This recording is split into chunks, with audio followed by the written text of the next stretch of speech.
de l'honneur et de l'importance au programme. Et ce soir, Dieu nous fait la grâce de recevoir des hommes de Dieu, non des moindres. Amen.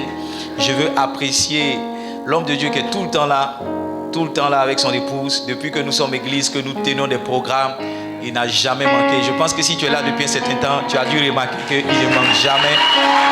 Je veux que vous m'aidiez à apprécier l'évangéliste Beaumont et son épouse. On bénit Dieu pour votre vie, homme de Dieu et servant de Dieu. Soyez bénis ce soir. Alors, je veux bénir aussi Dieu pour la vie d'un homme de Dieu assez humble. J'aime son humilité. On s'est appelé, il a dit qu'il viendrait. Et vous savez, normalement, tous les hommes de Dieu ont un programme les mercredis. Donc, ceux qui sont là, ils ont dû sacrifier ou bien ils ont dû faire quelque chose pour être là. Je veux bénir Dieu pour la vie du prophète Guy Martial qui est là. Est-ce qu'on peut bénir le nom du Seigneur pour sa vie? Amen. Amen. Alors, il y a un homme de Dieu qui m'écrit beaucoup sur Facebook, mais on n'a pas eu le privilège de se voir encore. Et aujourd'hui, il m'a dit qu'il viendra au programme. Amen. Plusieurs fois, on a eu des rendez-vous, mais qui n'ont pas été confirmés. Et ce soir, ça me fait un bonheur vraiment de le voir. C'est le pasteur Ndessemon qui est là. Est-ce qu'on peut acclamer le Seigneur pour sa vie? Amen. Amen. Alléluia. Alors, le dernier que je présente, ce n'est pas le moindre. Amen. Mais c'est un homme de Dieu qui est attaché à moi. Amen. Il est vraiment attaché à moi et j'aime son humilité. Vous savez, ça demande beaucoup d'humilité pour aller vers un autre homme de Dieu, écouter ses conseils, écouter ses recommandations, ses griefs quelquefois. Et pour ce programme-là, il reçoit le pasteur Charles avec nous. Il reçoit le pasteur Charles. Il a dit, Bishop, je veux participer. Il ne faut pas t'amuser avec moi dans ce que je dois donner. Il m'a regardé dans les yeux et dit, il faut me blesser. Il faut me blesser. Dis ce que je dois apporter comme participation et je vais le faire. Et je sais qu'il a programme aujourd'hui. Il est venu. Il n'est pas venu seul. Il est venu avec une forte délégation. Aidez-moi s'il vous plaît à apprécier la vie donc, du pasteur Sinclair Kofi qui est là ce soir. Bishop, merci d'être là ce soir. Merci. Alors, est-ce que toi-même tu peux t'acclamer maintenant très fort? Est-ce que tu peux t'acclamer très fort? Alléluia. Amen. Ce soir, je vais juste introduire cette grande conférence. Vous avez les salutations du pasteur Charles Atukwasi. Il sera dans la ville dès demain matin. Amen. Il m'a dit, je veux que tu parles à la première soirée. Je veux que tu sois là, que tu dises quelque chose à la première soirée. Vous savez, quand vous organisez un grand programme comme ça, et puis votre papa vous donne la permission de parler, c'est parce que il croit en vous. Amen. Il croit en vous. Parce que accepter que vous soyez sur la même affiche que lui, c'est déjà un signe de beaucoup de confiance. Et accepter que vous parliez avant lui, c'est aussi un signe de beaucoup de confiance. Parce que si vous dites quelque chose qui n'est pas bien, ça l'engage aussi. Amen. Et je bénis Dieu pour l'opportunité que j'ai ce soir de vous conduire dans une introduction brève de ce que j'ai appelé la naissance de la foi. Je veux qu'on parte ensemble dans le livre de 2 Rois. 2 Rois, on va lire à partir du verset 1. 2 Rois à partir du verset 1. 2 Rois, chapitre 7 à partir du verset 1. Alors il vient d'arriver au milieu de nous, le prophète Niali est là. Est-ce qu'on peut bénir Dieu pour sa vie? Le prophète Niali, Élisée est là. Bénis Dieu. Bishop, on est arrivé. Merci d'être là. Écoutez, la Bible dit, Élisée dit, écoutez la parole de l'Éternel. Ainsi parle l'Éternel. Demain à cette heure, on aura une mesure de fleurs de farine pour un cycle et 2 mesures d'orge pour un cycle à la porte de la Samarie. Verset 2. L'officier sur la main duquel s'appuyait le roi répondit à l'homme de Dieu. Quand l'Éternel ferait des fenêtres au ciel, pareille chose arriverait-elle? Et Élisée dit, tu le verras de tes yeux, mais tu n'en mangeras point. Next verse, please. Il y avait à l'entrée de la porte 4 lépreux qui se disent l'un à l'autre, quoi? Resterons-nous ici jusqu'à ce que nous mourions? Next verse. Si nous songeons à rentrer dans la ville, la famille est dans la ville et nous y mourrons. Et si nous restons ici, nous mourrons également. Allons nous jeter dans le camp des Syriens. S'ils nous laissent vivre, nous vivrons. Et s'ils nous font mourir, alors nous mourrons. Il partit donc au crépuscule pour se rendre au camp des Syriens. Et lorsqu'il fut arrivé à l'entrée du camp des Syriens, voici, il n'y avait personne. Le Seigneur avait fait entendre le camp des Syriens, dans le camp des Syriens, un bruit de chars et un bruit de cheveux, le bruit d'une grande armée. Et ils s'étaient dit l'un à l'autre, voici le roi d'Israël a pris à sa solde contre nous les rois des Hétiens et les rois des Égyptiens pour venir nous attaquer. Ils se levaient et prirent la fuite au crépuscule, abandonnant leurs tentes, leurs chevaux, leurs ânes, le camp tel qu'il était, et ils s'enfuient pour sauver leur vie. Et les lépreux étant arrivés à l'entrée du camp, pénétraient dans une tente, mangeaient et bu, et en emportaient de l'argent, de l'or et des vêtements qu'ils allaient cacher. Ils revinrent, pénétraient dans une autre tente, et ils emportaient des objets qu'ils allaient cacher. Puis ils se disent l'un à l'autre, nous n'agissons pas bien. Cette journée est une journée de bonnes nouvelles. Et si nous gardons le silence et si nous attendons jusqu'à la lumière du jour, le châtiment nous atteindra. Venez maintenant et allons informer la maison du roi. Donne-moi le verset, les 3 versets de la fin. Donne-moi les 3 versets de la fin. Ça doit être verset 20. Est-ce que vous êtes là? Les 3 derniers versets de la fin. Verset combien? 18. Donne-moi verset 18. L'homme de Dieu avait dit alors au roi, on aura 2 mesures d'orge pour un cycle et une mesure de fleurs de farine pour un cycle demain, à 7 heures à la porte de la Samarie. Verset. Et l'officier avait répondu à l'homme de Dieu, quand l'Éternel ferait des fenêtres au ciel, pareille chose arriverait-elle? Élisée avait dit, tu verras de tes yeux, mais tu n'en mangeras point. C'est en effet ce qui lui arriva. Il fut écrasé à la porte par le peuple et il mourut. Amen. Alors c'est une belle histoire que j'ai voulu lire. Je n'ai pas voulu la paraphraser et courir sur mon message, parce que si vous n'avez pas compris l'histoire, vous ne comprendrez pas ce que je sais, ce que le Saint-Esprit a mis dans mon cœur de vous enseigner ce soir. Écoutez-moi bien, chaque fois qu'on parle de la foi, on parle de transformation. Chaque fois qu'on parle de la foi, on parle d'une situation qui était difficile au départ, qui en passant par la foi est devenue une situation juste de miracle et de témoignage. Quand vous lisez cette histoire, ça relève donc du divin, que certaines personnes puissent posséder des richesses sans avoir travaillé. Ça relève du surnaturel, que certaines personnes puissent manger, alléluia, beaucoup de nourriture sans avoir travaillé. Dans le récit que nous avons lu, la Bible dit que Dieu a fait entendre le pas des 4 lépreux comme celui d'une grande armée. Donc quand on parle de foi, on est en train de parler des choses qui ne sont pas normales. On est en train de parler des choses qui ne sont pas normales. On est en train de parler des choses qui dépassent l'entendement de l'homme. Et Dieu nous a instauré, il nous a inspiré cette conférence, parce que quoi qu'on dise, la foi est la clé la plus importante dans le royaume de Dieu. La foi est la clé qui nous donne le salut. Et le salut est la chose la plus importante. Il dit, vous êtes sauvés par la grâce, mais au moyen de la foi. Donc si un homme n'a pas la foi, il ne peut pas être sauvé. Vous savez, vous pouvez avoir tout l'or du monde, mais la Bible dit, à quoi ça sert un homme même de gagner tout l'or s'il doit perdre son âme?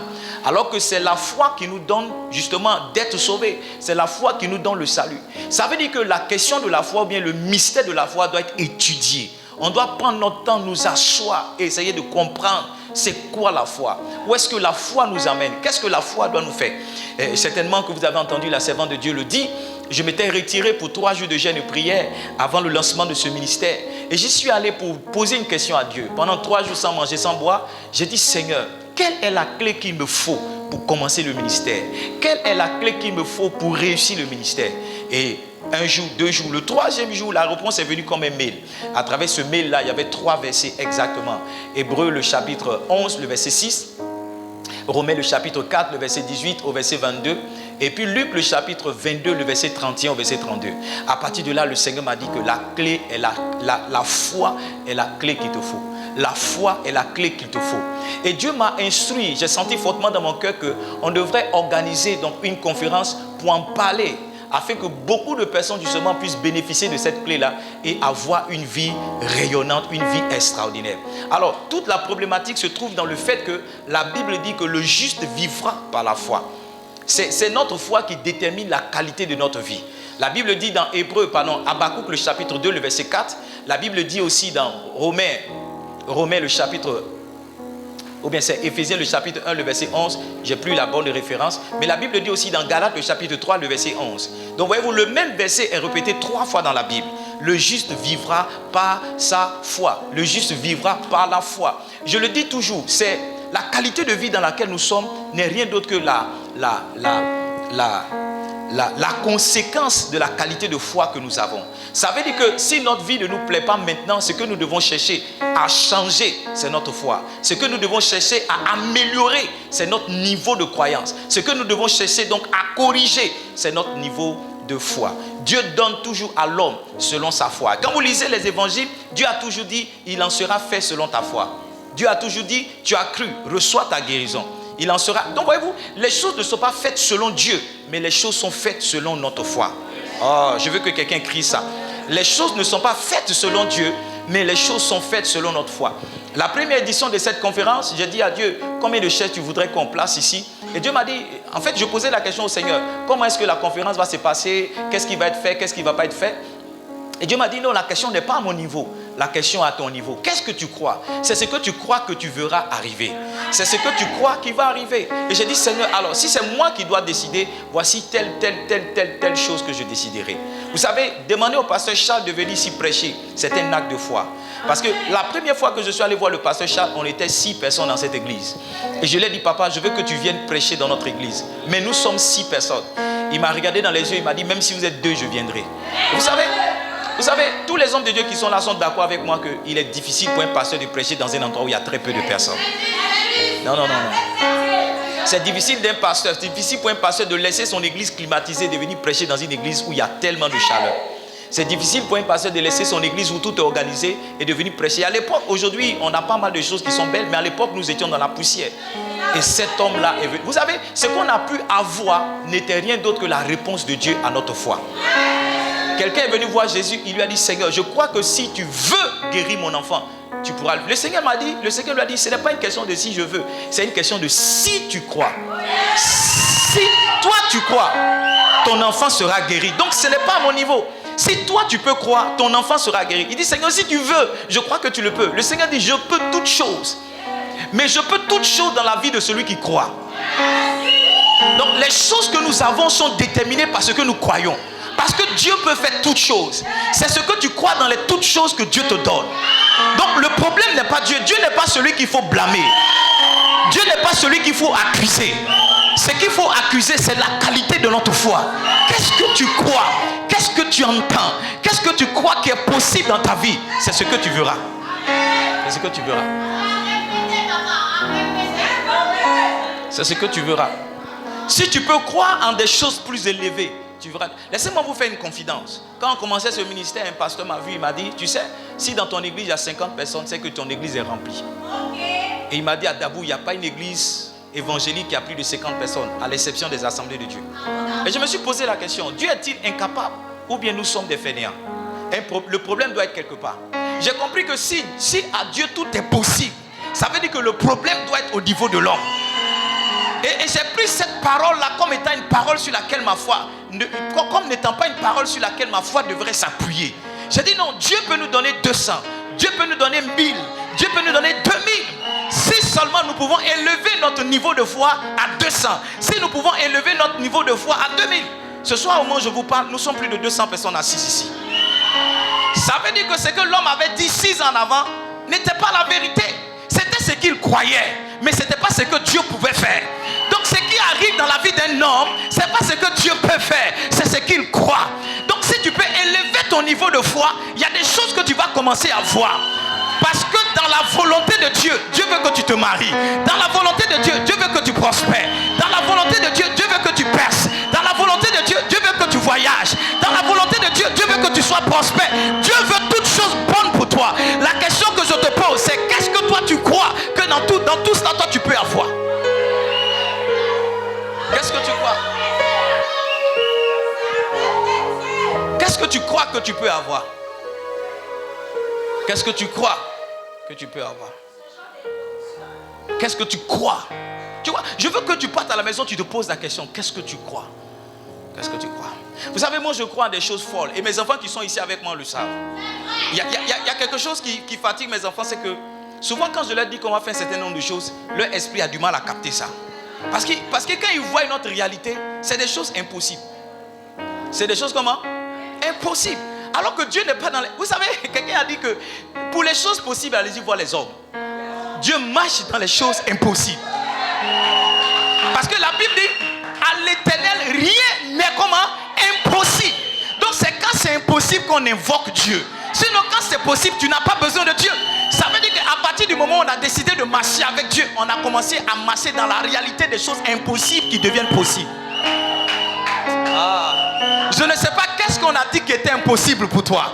Mais je viens t'annoncer comme un prophète de Dieu que tu verras ces choses-là être possibles. Je dis, tu verras ces choses-là se réaliser. Tu verras ces choses-là s'accomplir. Je ne sais pas qu'est-ce qui était impossible pour toi, mais tu les verras se réaliser. Tu les verras s'accomplir. Donne-moi un bon amen si c'est de toi dont je parle.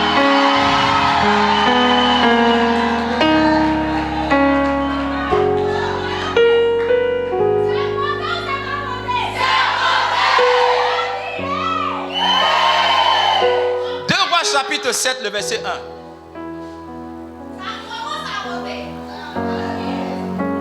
1. Élisée dit, écoutez la parole du Seigneur. Ainsi parle l'Éternel, demain à 7 heures, on aura une mesure de fleur de farine pour un cycle et pour 2 mesures d'orge, pour un cycle à la porte de la Samarie. Écoutez bien, parce que ce que je suis sur le point de dire va chambouler l'esprit de beaucoup de personnes. Écoutez-moi bien, ce que je suis sur le point de dire va changer votre vie. Baisse un peu mon retour ici. On nous dit que la foi vient de ce qu'on entend. Et ce qu'on entend vient de quoi? La parole de Dieu. Je pense qu'on n'a pas, la parole de Christ, pardon. Je pense qu'on n'a pas bien compris ce verset. On n'a pas bien compris ce verset. On n'a pas bien compris ce verset. Vous savez, beaucoup de personnes ont la Bible, la lisent, mais n'ont pas la foi pour autant. J'ai posé la question à mon épouse. Je lui ai dit, est-ce que Dieu a arrêté de parler? Elle m'a dit non. Je dis, mais où sont ce que Dieu dit? Où est-ce que c'est écrit? Par exemple, Dieu m'a beaucoup parlé aujourd'hui. Ce que Dieu m'a dit n'est pas écrit là. On cherche la foi là. Mais la foi n'est pas là.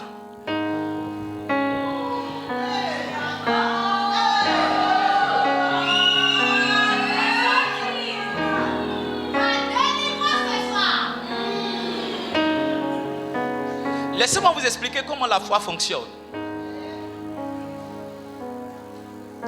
Vous avez la foi quand une parole que vous avez entendue dans vos oreilles, bien sûr, devient une image dans votre esprit.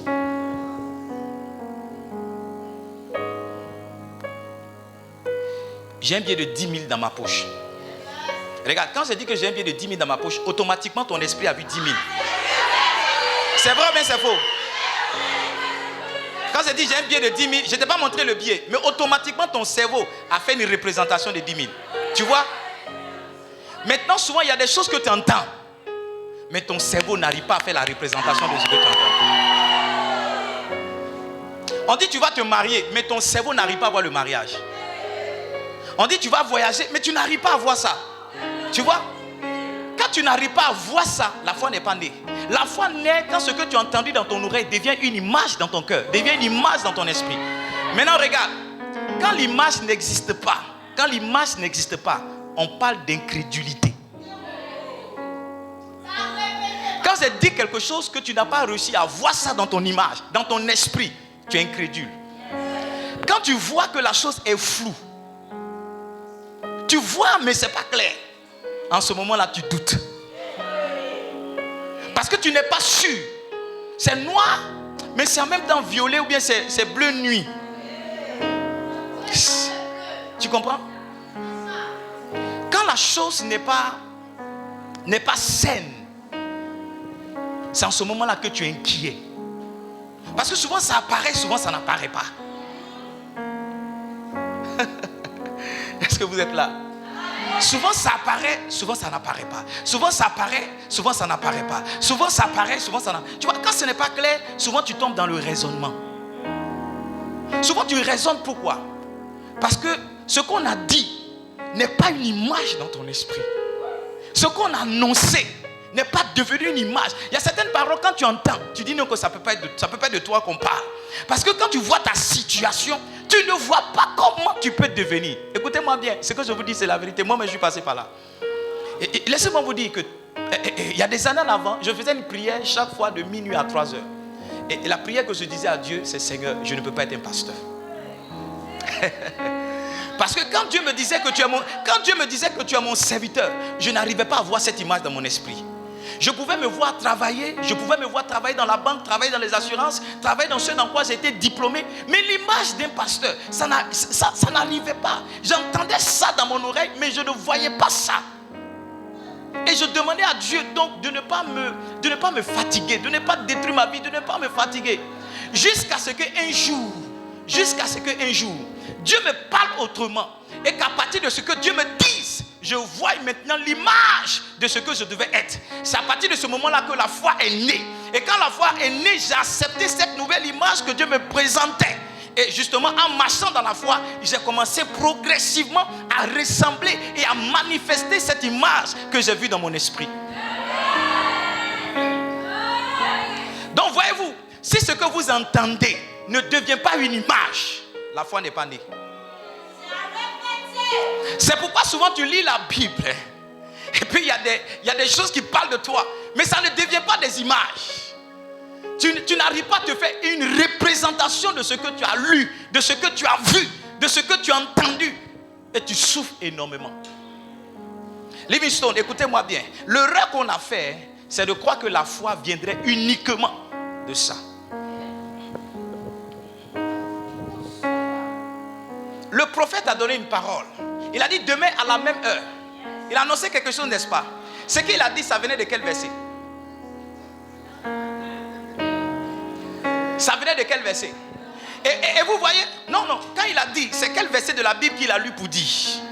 Aucun verset. Et voyez-vous, le monsieur a donné sa réponse. Donne-moi le verset 2.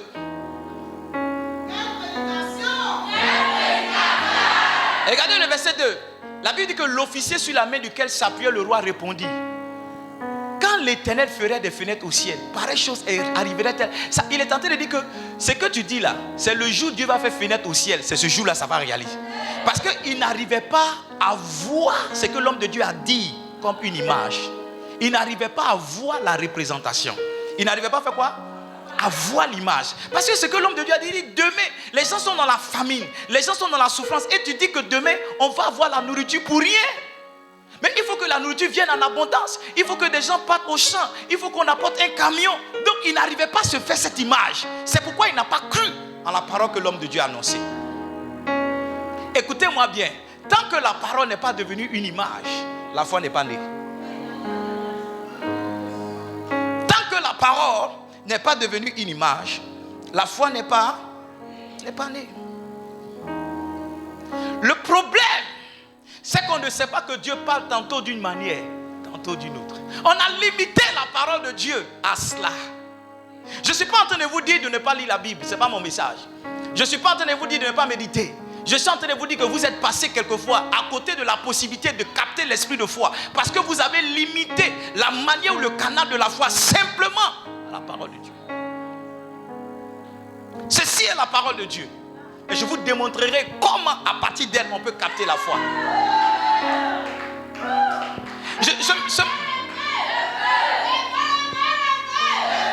Ce matin, pendant que je conduisais la prière à 4h30, Luc le chapitre 5, le verset 17 au verset 26, il y a une histoire d'un paralytique qui a été porté par 4 personnes.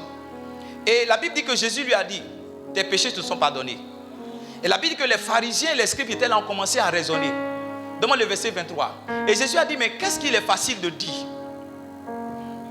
Tes péchés te sont pardonnés, ou bien lève-toi et marche. Et Jésus lui a dit: lève-toi et marche. Voyez-vous, pour le même résultat, le Seigneur a parlé différemment. Première fois, il a dit: tes péchés te sont pardonnés. Deuxième fois, il a dit: lève-toi et marche.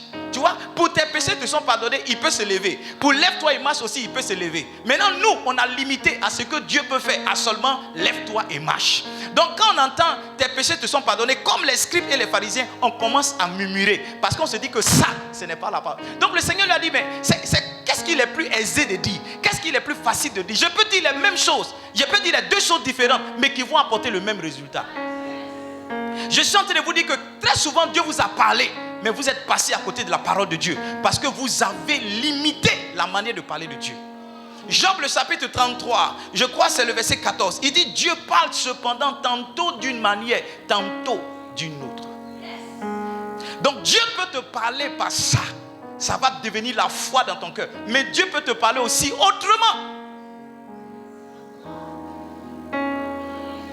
Dieu peut te parler par ça. Mais Dieu peut te parler aussi autrement. Tu vois, l'homme de Dieu, le monsieur qui était l'officier du roi, comme le prophète n'a pas lu une référence biblique, certainement c'est pour ça qu'il n'a pas cru. Donc ce soir, je vais t'introduire ce message pour te montrer à travers la parole de Dieu 10 canaux. 10 canaux. Et j'ai une image que Dieu, le Saint-Esprit m'a inspiré. Je ne sais pas s'il a comme à ça. La naissance de la foi. Regarde avec moi. La Bible dit que la foi vient de ce qu'on entend et ce qu'on entend vient de la parole de Christ. Il y a plusieurs manières d'entendre. C'est de ça qu'il est question. Il y a quoi? Et je vais te montrer 10 manières d'entendre. La première manière d'entendre, c'est la prédication. C'est dommage que tu dormes pendant que ton pasteur prêche. Parce que tu ne sais pas que par la prédication, quelque chose peut se passer. Beaucoup de personnes pensent que Dieu agit quand les gens commencent à tomber. Beaucoup de personnes pensent que Dieu agit quand on commence à parler en langue. Non pas la révélation que Dieu agit même dans la prédication. La Bible dit en Actes chapitre 10, le verset 44. La Bible dit que alors que l'apôtre Pierre prononçait ces mots, le Saint-Esprit descendit sur ceux qui l'écoutaient. C'est pendant la prédication de l'apôtre Pierre que quelque chose est arrivé sur les gens qui étaient assis là. Il n'a pas dit j'ai fini de prêcher maintenant, levez-vous, on va prier. Non, non, non. La Bible dit que c'est pendant qu'il prêchait, c'est pendant qu'il parlait, c'est pendant qu'il était en train d'exercer le ministère que justement le Saint-Esprit est descendu. Donc une des manières d'entendre, c'est d'écouter une prédication.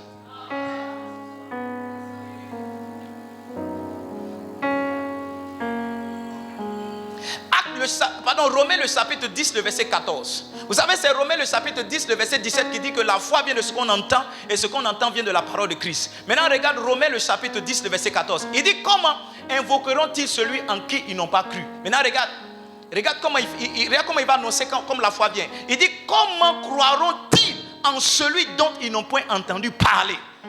Donc, il faut entendre parler pour croire. Il faut faire quoi? Entendre parler pour croire. Maintenant, regarde, il dit comment entendront-ils parler s'il n'y a personne qui prêche? Ça veut dire que la foi dont la Bible parle au départ, comment évoqueront-ils en celui dont ils n'ont pas cru? La Bible nous fait comprendre que la foi qu'on peut avoir, la foi qu'on devrait avoir, vient de celui qui prêche. Je ne sais pas si tu vois le verset. Il dit comment invoqueront-ils celui en qui ils n'ont pas cru? Et puis il dit maintenant pour croire, il faut qu'ils entendent parler. Maintenant, il dit pour entendre parler, il faut que quelqu'un prêche. Donc, ça commence par la prédication, mais ça finit par la foi.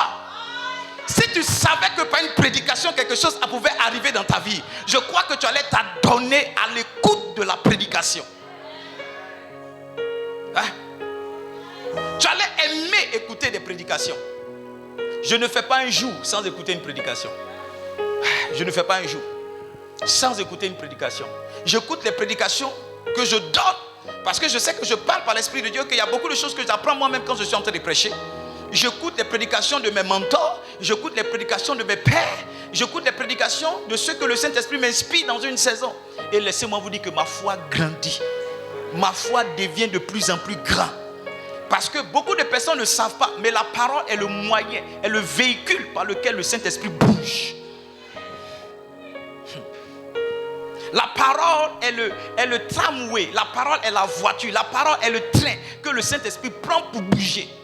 Donc quand quelqu'un est en train de parler, que tu écoutes, le Saint-Esprit est en train de quitter chez lui pour arriver chez toi. Si tu sais écouter, si tu sais envoyer l'image dans ton esprit, les choses seront différentes pour toi. Donne-moi un bon amen, je vais avancer. Et je bénis Dieu parce que Dieu nous a inspiré donc une clé USB. À partir de ce soir, on va lancer une clé USB de 150 messages prêchés depuis le haut de cette chair. Du haut de cette chair, 150 messages. Et tu ne devrais pas être en reste. Tu devrais avoir ta clé pour écouter les prédications. Vous savez, j'ai une clé du pasteur Diati. Il y a 200 messages dessus. Et mon épouse est là. J'ai une clé à la maison dans ma chambre et puis j'ai une clé au bureau.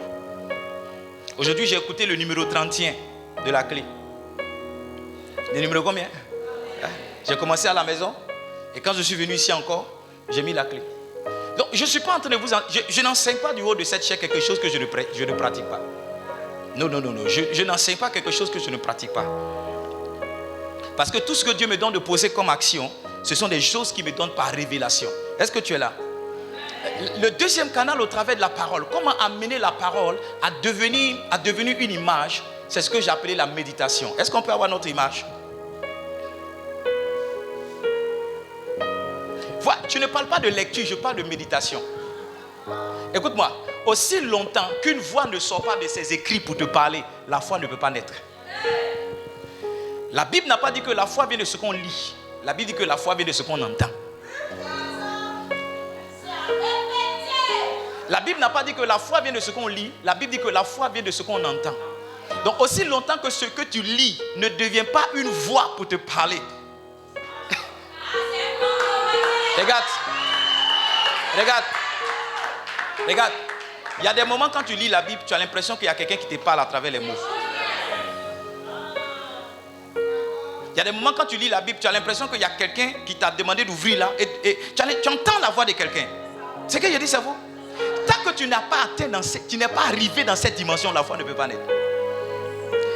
Tu peux lire la Bible comme un livre d'histoire jour. Tu peux lire la Bible comme un livre de mathématiques. Mais aussi longtemps que les écrits ne deviennent pas des images, les écrits ne deviennent pas des paroles, la foi ne peut pas naître. Bishop, bonne arrivée. Bénis Dieu pour la vie du prophète Abel Aké, pasteur Francis.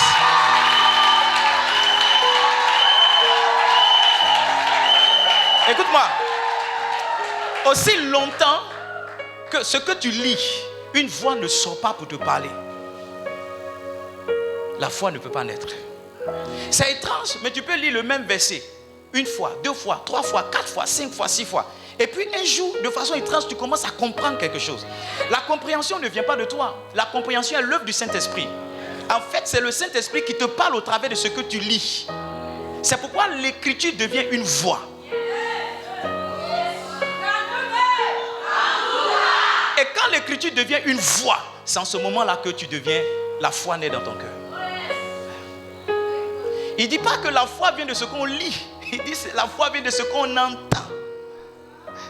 Et la méditation, c'est quoi? La méditation, c'est quand tu commences un dialogue avec la parole. Tu commences à poser des questions à ce que tu lis. Et vous savez, quand tu poses des questions, tu reçois des réponses. Donc, une manière d'activer la foi, c'est de rentrer en méditation.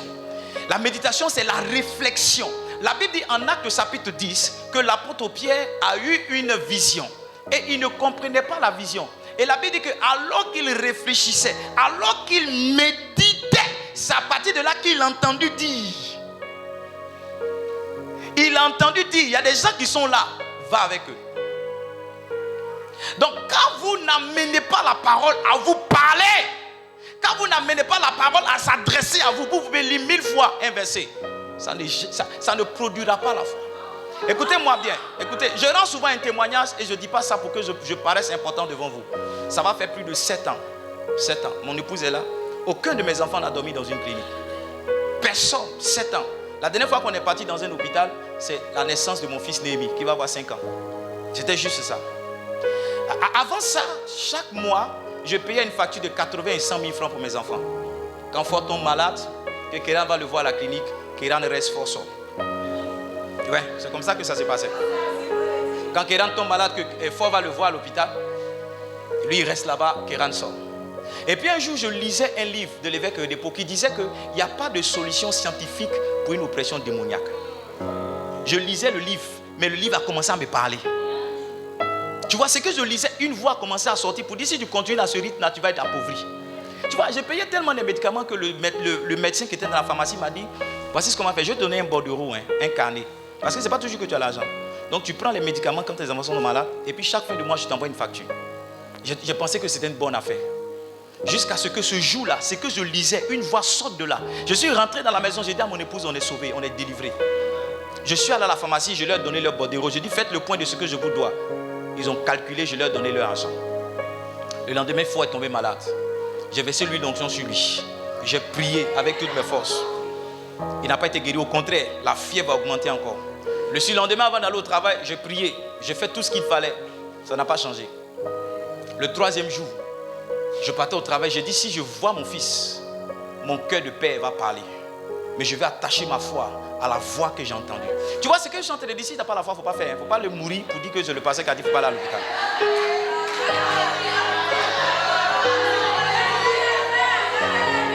Dieu a béni la médecine. Voilà, il ne faut pas aller mourir. Si, c'est ce que je suis en train de dire, si tu n'as pas la foi, il ne faut pas faire.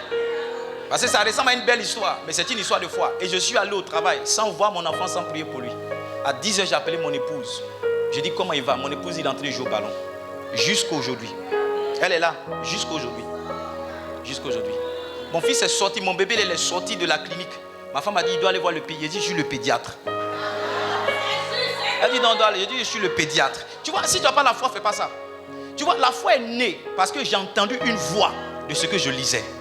La foi est née parce qu'une voix m'a parlé à travers les écrits. Une voix m'a parlé à travers ce que je lisais. Donc, tant que tu n'entends pas la foi ne peut pas naître. La foi ne peut pas naître. Et la méditation va t'aider. La méditation va faire quoi? Alors, on entend toujours la parole, mais la foi aussi vient de nos visions. Actes le chapitre 10, donne-moi le verset 9.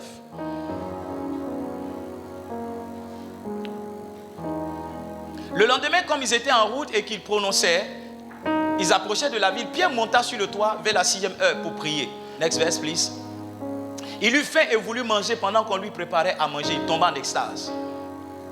Il vit le ciel ouvert et un objet semblable à une grande nappe attachée par les 4 coins qui descendaient et s'abaissaient vers la terre.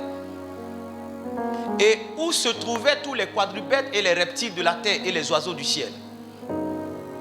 Et une voix lui dit. Regarde ce qui me plaît. Pierre n'a pas seulement vu, il a entendu. Est-ce que tu comprends? J'ai dit la foi vient de ce qu'on fait quoi? De ce qu'on entend. Il n'a pas seulement vu, mais il a entendu. C'est étrange, mais souvent quand tu as des visions, mais tu entends une voix te parler. Je sais, beaucoup de pasteurs exercent le ministère comme moi. Comment moi j'exerce le ministère? Le Seigneur me présente des images. Et quand je vois des images, j'entends une voix qui me donne l'explication des images. Je ne sais pas si vous comprenez. Je peux voir une image, par exemple, une fois j'étais dans une veillée et j'ai vu une dame à côté d'une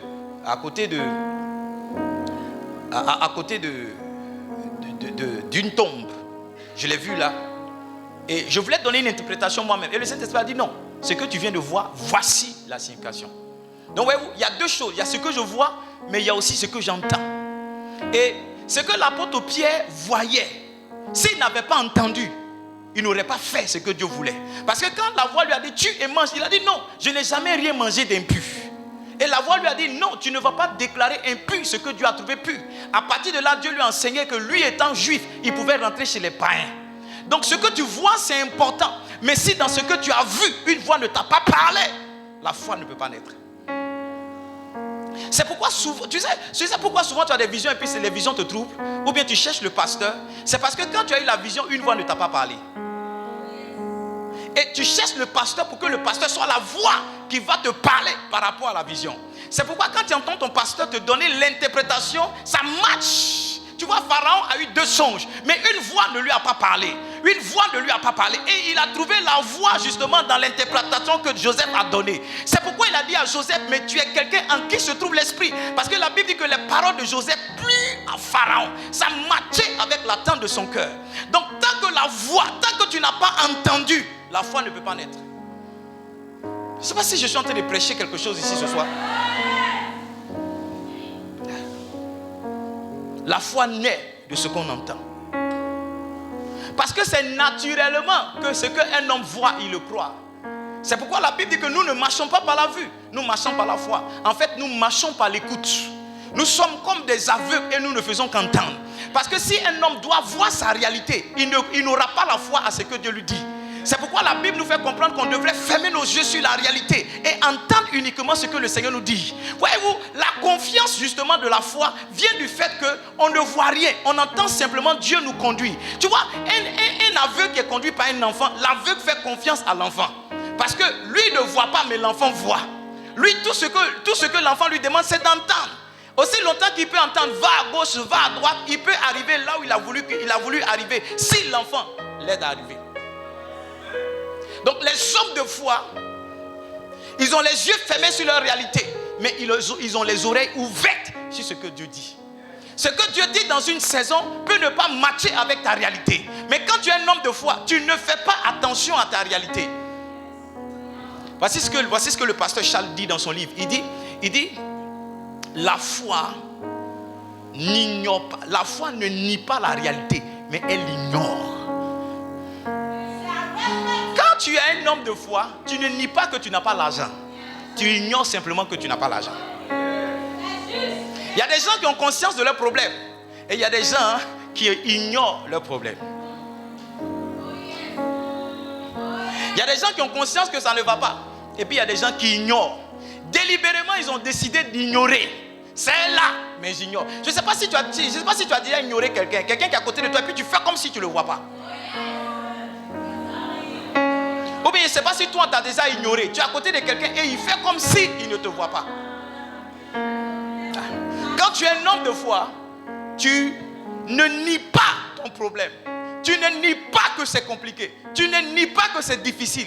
Tu as fait le choix de l'ignorer. Les hommes de foi sont des hommes qui ont le plus de problèmes. Parce que c'est dans les problèmes que la foi écrit ses plus belles lettres de noblesse. C'est parce qu'il y a la foi. C'est parce qu'il y a le problème qu'on demande la foi. Alléluia. Donc quand quelqu'un dit je suis un homme de foi, il est tenté de dire que je fais face à toi, je fais face aux problèmes plus que toi. En fait, quand quelqu'un dit qu'il est un homme de foi, dans ton esprit, tu vois que les choses sont faciles pour lui. Mais en réalité, il a plus de challenges que toi.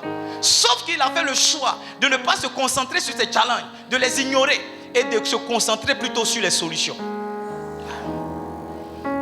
Il y a beaucoup de choses que tu vois, mais dans tout ce que tu as vu, combien tu as entendu? C'est pourquoi vous allez voir, tout à l'heure j'en parlerai, quand Dieu te permet de voir certaines choses, il te parle. Tant que Dieu ne t'a pas parlé, c'est comme si ce que tu as vu n'a pas de sens. C'est comme si ce que tu as vu n'a pas de sens. Par moment, Dieu a besoin de t'endormir, comme dans un songe. C'est pourquoi le quatrième canal dont je veux parler, c'est le songe. Il y a des choses que Dieu te montre dans ton songe. Il y a des choses que Dieu te dit pendant que tu dors. Parce que si tu es éveillé, ça sera du mal. Tu auras du mal vraiment à traduire ce que tu entends par une image. Ça sera compliqué pour toi.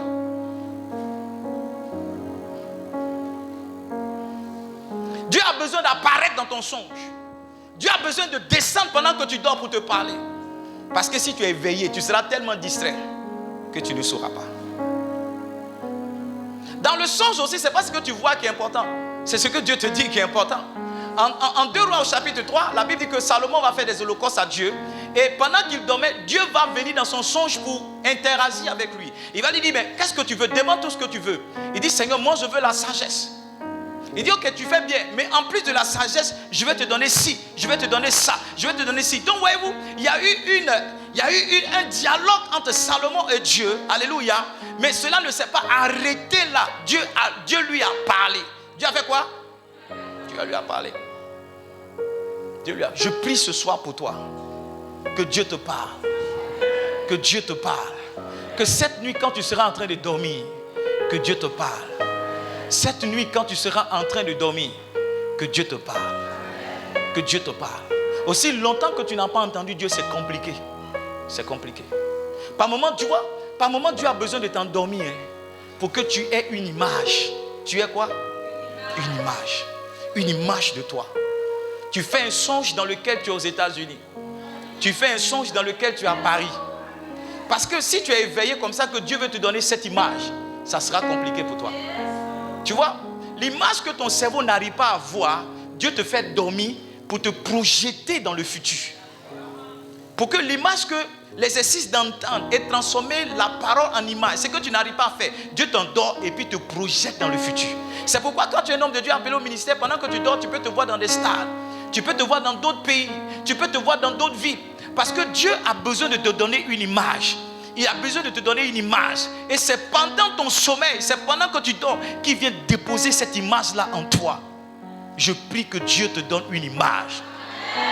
Je dis, je prie que Dieu te donne une image. Que Dieu te donne une image de toi. Que Dieu te dise ce que tu peux être. Que Dieu te dise ce que tu vas devenir. Que Dieu peigne un portrait de toi dans 5 ans. Que Dieu peigne un portrait de toi dans 10 ans. Que Dieu peigne un portrait de toi dans 20 ans. Quand tu as vu ce que tu seras dans le futur, c'est naturel que la foi vienne. C'est naturel que tu cours avec la foi. Mais quand tu n'as pas encore vu, c'est compliqué. Quand le pasteur te dit, tu seras ceci. Quand le pasteur te dit, tu seras cela, tu n'as pas encore vu. Tant que ce que tu as entendu n'est pas devenu une image, c'est compliqué pour toi. Tu vois, j'ai bien des 10 000 dans ma poche. Regarde, ton esprit a envoyé 10 000 dans ton... Tu as envoyé 10 000 dans ton esprit parce que tu as vu. Maintenant, si je dis j'ai 100 milliards sur moi, tu n'as pas réussi à voir. Parce que je ne peux pas avoir 100 milliards sur moi. C'est faux. Je peux avoir un chèque de 100 milliards. Tu as vu? Tu as pensé à la somme d'argent. C'est pourquoi ton esprit n'a pas fait la représentation. Parce que tu ne vois pas comment je peux mettre 100 milliards sur moi. Mais je te dis que je peux avoir un chèque de 100 milliards. Est-ce que tu comprends? Est-ce que tu comprends? Tu vois, si j'avais annoncé cette parole, tu n'aurais pas cru et tu serais passé à côté. Parce que ton esprit, connaissant toi, comme tu n'as pas travaillé à la banque, tu vois, tu penses que l'argent c'est seulement physique comme ça. Donc tu vois, ta réalité même a limité une parole que tu pouvais recevoir. C'est comme ça que ça se passe. Je vous ai raconté l'histoire de Kojo Nsa. Kojo Nsa, il vendait coco. Et à l'église, il balayait. Et puis, un dimanche, le pasteur monte sur la chaîne, le pasteur prêche, le pasteur sent une onction. Et puis, le pasteur lui dit, la semaine ne finira pas, tu iras aux États-Unis. Sa femme lui a dit, Mélissa, on a commencé à vendre, il ne faut pas gâter ça. Sa femme l'a prise de côté pour dire, c'est qu'on a commencé, ça a commencé à marcher là. Pas gâter le ministère. Les diacres même sont envoyés voir le pasteur pour dire, pasteur, on a souffert pour que les gens viennent. Il ne faut pas gâter le ministère. Parce que en une semaine, tu ne peux pas aller aux États-Unis. Oui, tu dois faire un visa, tu dois faire un passeport, tu dois faire une interview. En une semaine, ça ne peut pas se faire. Tu vois, c'est ce que nous tous, c'est ce qui est normal. Donc les gens ont commencé à compter les jours. Lundi, ils ont vu Kojo Nsa derrière sa brouette de coco. Mardi. Et puis autour du mercredi, il y a une voiture qui vient garer toute noire.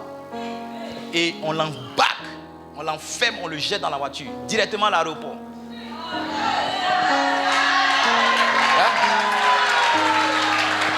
Directement à l'aéroport, on le ménote, on met une cagoule. Directement. Donc il arrive aux États-Unis, mais menotté. On dit, mais c'est quoi? On dit, non, il y a un trafiquant de drogue international qui s'appelle Kojo Nsa. Il est parti aux États-Unis, mais il n'est pas parti aux États-Unis. Le pasteur a menti, bien le pasteur n'a pas menti. Maintenant, aux États-Unis, ce n'est pas comme chez nous ici où on te prend, on te jette en prison et puis après on se rend compte qu'on s'est trompé. Non, là-bas, ce n'est pas comme ça. Il y a ce qu'on appelle les tests ADN. D'accord? Donc quand il arrive aux États-Unis, on dit, bon, il dit, c'est pas lui. On dit, c'est lui. Il dit, c'est pas lui. On dit, bon, comme on a l'ADN du gars, on va faire un test. Si ça match, c'est que c'est lui. Donc, on fait le test ADN et on se rend compte qu'on s'est trompé. Ils ont le même nom, le même teint, mais c'est deux personnes différentes. Et maintenant, il arrive au tribunal, le juge s'excuse. Le juge dit, ah, vraiment, monsieur Kojo, vraiment, s'excuse, on s'est trompé de personne. On vous a envoyé ici, Manu Militari. On vous a menotté tout ça, on s'excuse. Qu'est-ce qu'on peut faire pour vous? De toute façon, tu cries là, je sens que tu voulais être à sa place. Je sens que tu voulais être à sa place. Il leur a dit, faites tout ce que vous voulez. Mais où vous m'avez pris là?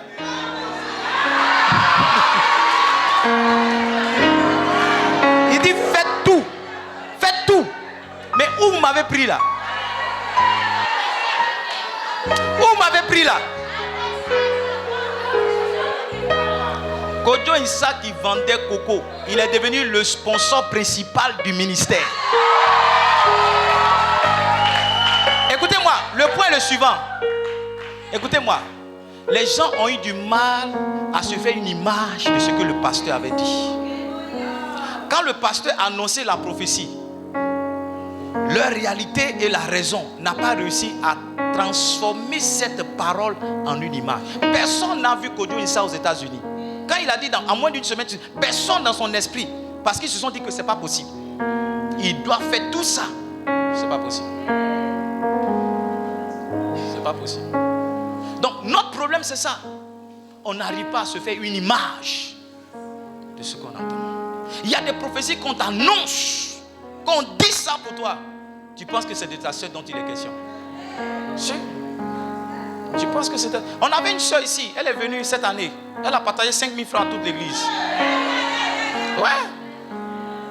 Partager 5 000 à toute l'église. En tout cas, il y a des gens qui ont eu 10 000, il y a des gens qui ont eu 20 000. Alors, c'est l'histoire d'une soeur qui était une couturière à Dabou ici. Et elle avait tellement de problèmes que sa voisine lui a dit, va voir notre pasteur. Vraiment, Dieu soit béni, que quelque chose se passe là-bas. Et elle est venue, elle a rencontré un blanc. Que le blanc voulait la marier, mais l'ambassade dit que c'est un mariage blanc. Ça veut dire que c'est un mariage arrangé. Donc l'ambassade n'a pas validé. Ils ont fait un appel, c'est parti chez le procureur de la République.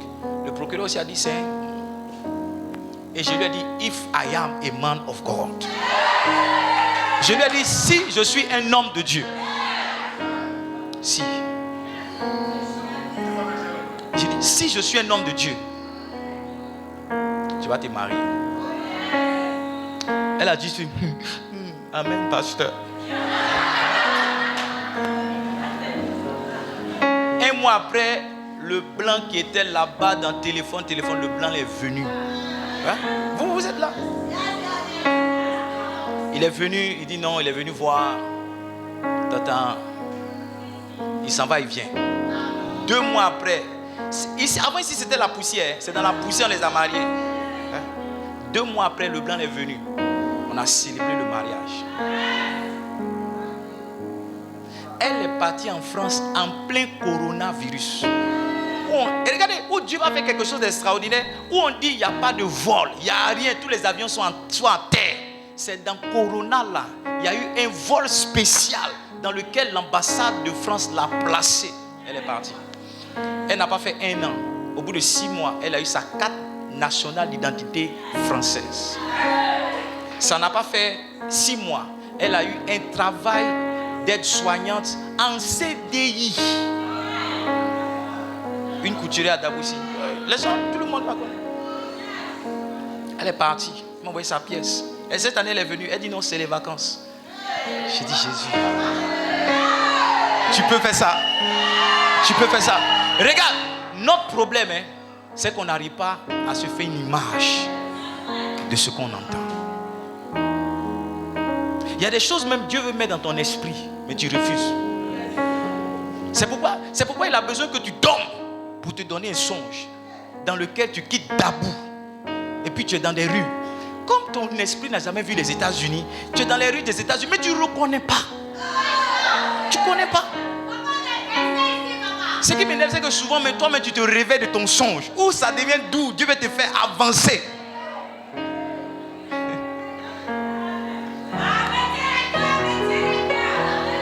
Je ne sais pas si je prêche ici ce soir. Et je ne sais pas si tu as remarqué, mais je suis sur le 5e point, qui est celui de la prophétie.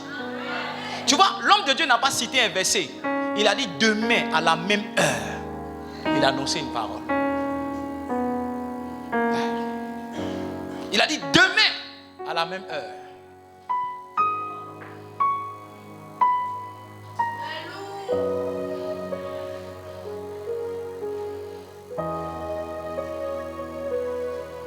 Beaucoup de choses que tu entends, qui sont des prophéties pour toi, tu n'arrives pas à te faire des images. Ce que Dieu t'a dit est vrai, mais c'est toi qui n'as pas encore changé cela en une image.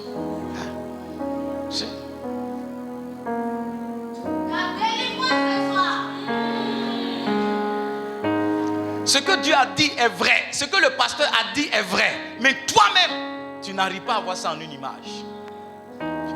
Ce qui est étrange, ça m'énerve pas, mais ça me plaît maintenant avec Dieu, c'est que Dieu te dit toujours le contraire est très éloigné de ce que tu vis. Un homme de Dieu priait et puis il a dit Seigneur, vraiment ma situation, visite-moi, visite-moi. Et puis pendant qu'il s'attendait à ce que Dieu lui réponde favorablement, Dieu dit mon fils, calme-toi, je ferai des grandes choses avec toi. Il dit Seigneur, laisse les grandes choses. Au stade où j'en suis, j'ai juste besoin des petites. Il dit non, je ferai des grandes choses avec toi. Il dit au stade où j'en suis. Il y a un pasteur qui est venu me faire une confidence. Un prophète est parti le voir. Il dit, ah pasteur, je viens te voir parce qu'on va me chasser de mon loyer et je n'ai pas l'argent pour payer. Dieu est bizarre. Il dit, ton loyer c'est combien? Il lui a donné 40 000. Et le prophète a commencé à dire. Il dit, dans moins d'1 mois, ils vont t'appeler depuis le siège. Je te vois, tu quittes la Côte d'Ivoire, tu vas dans un autre pays. L'homme de Dieu a dit dans son cœur, toi tu vois tout ça, tu n'as pas loyer. Si, il a dit, toi tu vois tout ça, tu n'as pas loyer. Tu vois, notre problème c'est que on donne l'importance à la prophétie en fonction de celui qui prophétise. Écoutez-moi, moi j'ai prophétisé, j'ai prié pour des gens qui ont voyagé, je n'ai pas encore pris l'avion. Mes enfants sont là. Je leur ai dit que si moi-même je pouvais me prophétiser pour partir, j'allais les laisser pour partir. Hey, qui est vous? Si, mes enfants sont là. J'allais moi-même dire, mes enfants, attendez, je vais aller goûter et puis j'allais devenir l'onction pour vous donner. Donc souvent, quelqu'un qui n'a pas une voiture peut prophétiser pour toi. Ouais, quelqu'un même qui n'est pas marié peut annoncer ton mariage. Nous, notre problème, et là où on devient incrédule, c'est qu'on se dit que si ce qu'il dit est vrai, pourquoi Dieu n'a pas commencé à faire ça avec lui? Voici où on se plante. Voici où on se trompe. Je parlais de quelle prophétie?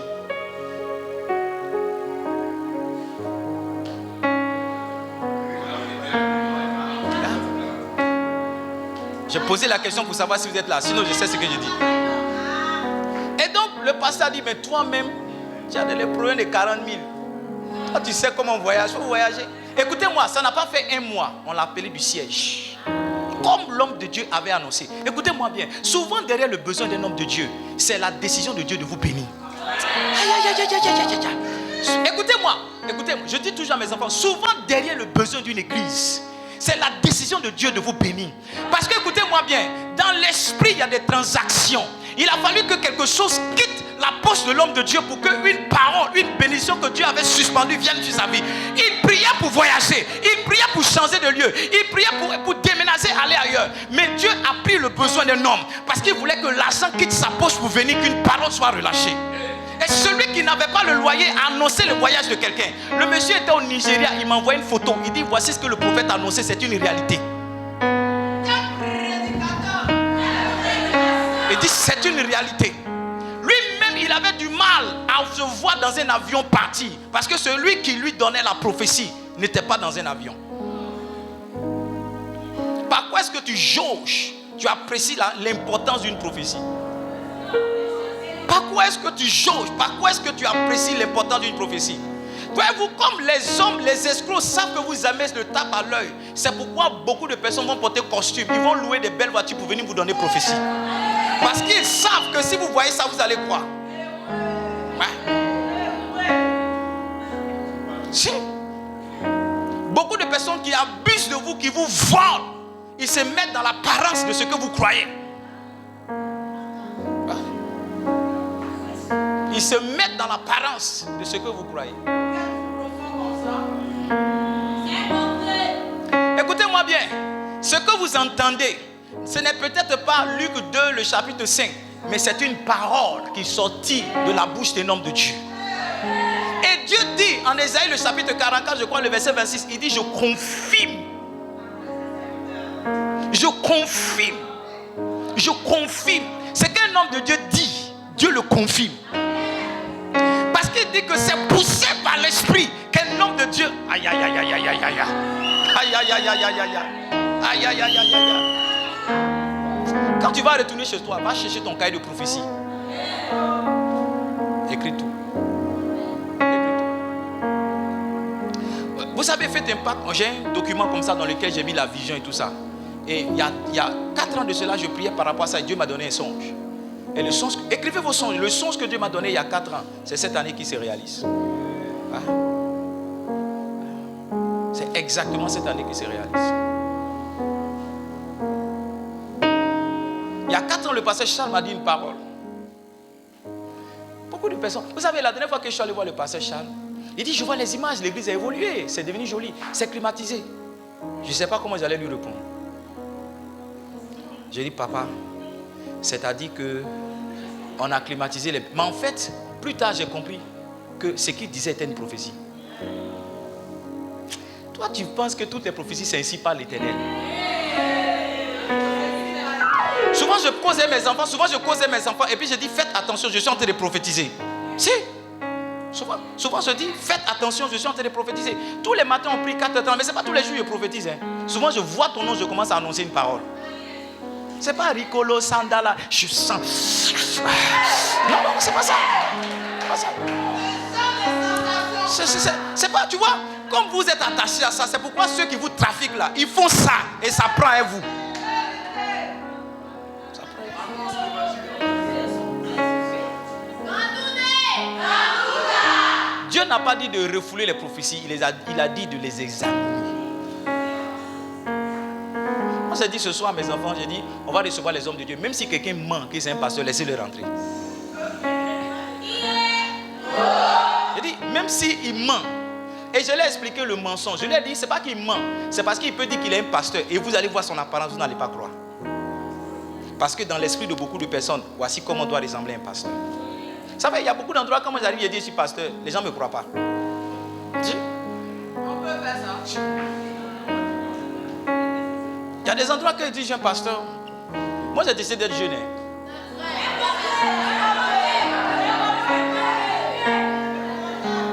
Dans ma démarche, dans ma coiffure. Je veux rester jeune. Je veux rester jeune. Une fois j'ai demandé à mon fils, j'ai dit, tu aimes quand je vais dans ton école en costume ou bien en jean? Il dit, papa, va en jean. Donc j'ai vu que moi-même être jeune, ça plaît à mes enfants. Donc il y a des moments quand je dis je suis pasteur, les gens ont dû. Maintenant c'est quand la parole est annoncée, qu'elle est en train de se confirmer. Quelqu'un dit, oh excuse-moi, vraiment tu es un homme de Dieu. Je suis un homme de Dieu il y a longtemps. C'est toi qui n'as pas fait attention à la parole du Seigneur. Livingstone, écoutez-moi bien. Laissez Dieu transformer ce qu'il a. Toutes les paroles que vous recevez, ce n'est pas ainsi par l'Éternel. Toutes les paroles que vous recevrez, ce n'est pas Ésaïe 52, verset ceci, verset cela. Ce n'est pas ça. Dieu peut parler à travers son prophète et vous annoncer les choses qui concernent votre vie. Laissez cela devenir une image dans votre esprit. La foi va naître. Allez juger la prophétie. Allez utiliser la prophétie. Allez examiner la prophétie. Mais ne la refoulez pas. Ne la chassez pas. Parce que Dieu fait des choses impossibles. Dieu fait des choses impensables. Dieu fait des choses inimaginables. Israël ne s'était pas imaginé que le lendemain, ils allaient avoir de la nourriture en abondance. C'est que tu ne savais pas. Laisse-moi te décrire un peu ce qu'Israël vivait. Ils mangeaient leurs chevaux, ils mangeaient leurs enfants. C'est-à-dire, il y avait tellement la famine.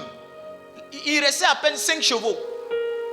Et aujourd'hui, tu manges mon bébé, demain on mange ton bébé. C'est comme ça que les gens vivaient. Et un homme de Dieu vient, il dit, demain, vous allez voir la nourriture en abondance. Mais ça va quitter où pour venir. Voici ce que beaucoup de personnes se sont posées comme question. Et le monsieur a dit, même si Dieu fait des fenêtres, le jour ça va arriver, c'est le jour où Dieu va faire des fenêtres au ciel. Ça veut dire qu'une telle chose n'arrivera pas. Il a dit, ça va arriver, tu verras, mais tu ne mangeras pas. Quand c'est venu, les gens l'ont écrasé. Les gens l'ont piétiné, il est mort. Il y a beaucoup de choses que Dieu t'a annoncées, mais tu n'as pas encore cru. Dieu, écoutez, moi j'ai observé que chaque fois que Dieu parle, la parole de Dieu est bizarre et monstrueuse. Dieu ne dit pas simplement que je t'aime, tu es belle. Quand Dieu te parle, ça te trouble. Surtout quand il t'annonce les choses qui concernent ta vie, ça te trouble. Ça te trouble. Faites attention à la parole de vos pasteurs. Faites attention à la parole. Moi j'aime dire à mes enfants, je ne prophétise pas pour vous épater.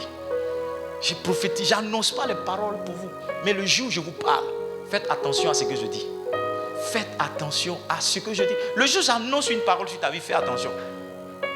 Parce que je ne parle pas pour que tu me donnes une offrande. Fais attention. Et ouvre ton cœur, ouvre ton esprit et laisse cette parole devenir une image. Laisse cette parole-là peindre dans ton esprit ce que Dieu veut que tu sois, ce que Dieu a dit que tu seras. Laisse-la. Ça mettra le temps que ça mettra, mais ça sera une réalité. Oh, ça mettra le temps que ça mettra, mais ça deviendra une réalité. Je suis arrivé au stade où je n'ai plus peur de parler, parce que je sais que Dieu dit des choses improbables. Au départ, ça me fatiguait. Un jour, j'ai vu un monsieur là qui réparait une voiture, sa voiture. Et Dieu m'a dit, dis-lui, il aura 2 voitures. J'ai dit, Seigneur, une voiture même, le gars n'a pas fini de réparer. C'est 2 voitures qu'il va avoir. Et je suis allé lui dire, ça n'a pas fait 6 mois. Ça n'a pas fait 6 mois. De façon miraculeuse. Il y avait un voisin ici. Un dimanche, j'étais avec l'évangéliste Gomo. Tu étais là ce jour-là. On parlait ensemble. Pendant qu'on parlait, j'ai eu une illumination dans l'esprit. Et j'ai vu au-dessus de la maison du monsieur une étoile. J'étais jamais rentré chez lui. J'ai dit, homme de Dieu, accompagne-moi. Il est là, il peut témoigner. On a tapé, on dit, et maman, on dit, maman n'est pas là. On dit, papa est couché dans le divan. Il regarde CTF1. J'ai dit, monsieur, levez-vous. Levez-vous, levez les mains. J'ai dit, Dieu, tu ne mens pas. Ce que tu as commencé dans cette maison, tu vas terminer. Je te dis merci, je suis parti. Dimanche, jour pour jour, sa femme est rentrée ici avec lui. Moi-même qui ai prophétisé, je me suis dit, les femmes, elles aiment trop les détails de prophétie. Certainement qu'elle est venue me dire, homme de Dieu, comment tu as vu, comment tu as vu, comment tu as vu. Son mari était un peu souffrant, elle a pris la parole. Elle dit, homme de Dieu, mon mari m'a dit que vous êtes passé le dimanche dernier. Je dis oui. Elle dit, on est venu rendre témoignage. Moi-même, tu vois, souvent toi, tu annonces les paroles, mais tu ne sais pas la vitesse avec laquelle Dieu va agir. Elle dit, mon mari était sur le point de démissionner. Il était découragé de là où il était. Mais il vient d'avoir une promotion avec une voiture.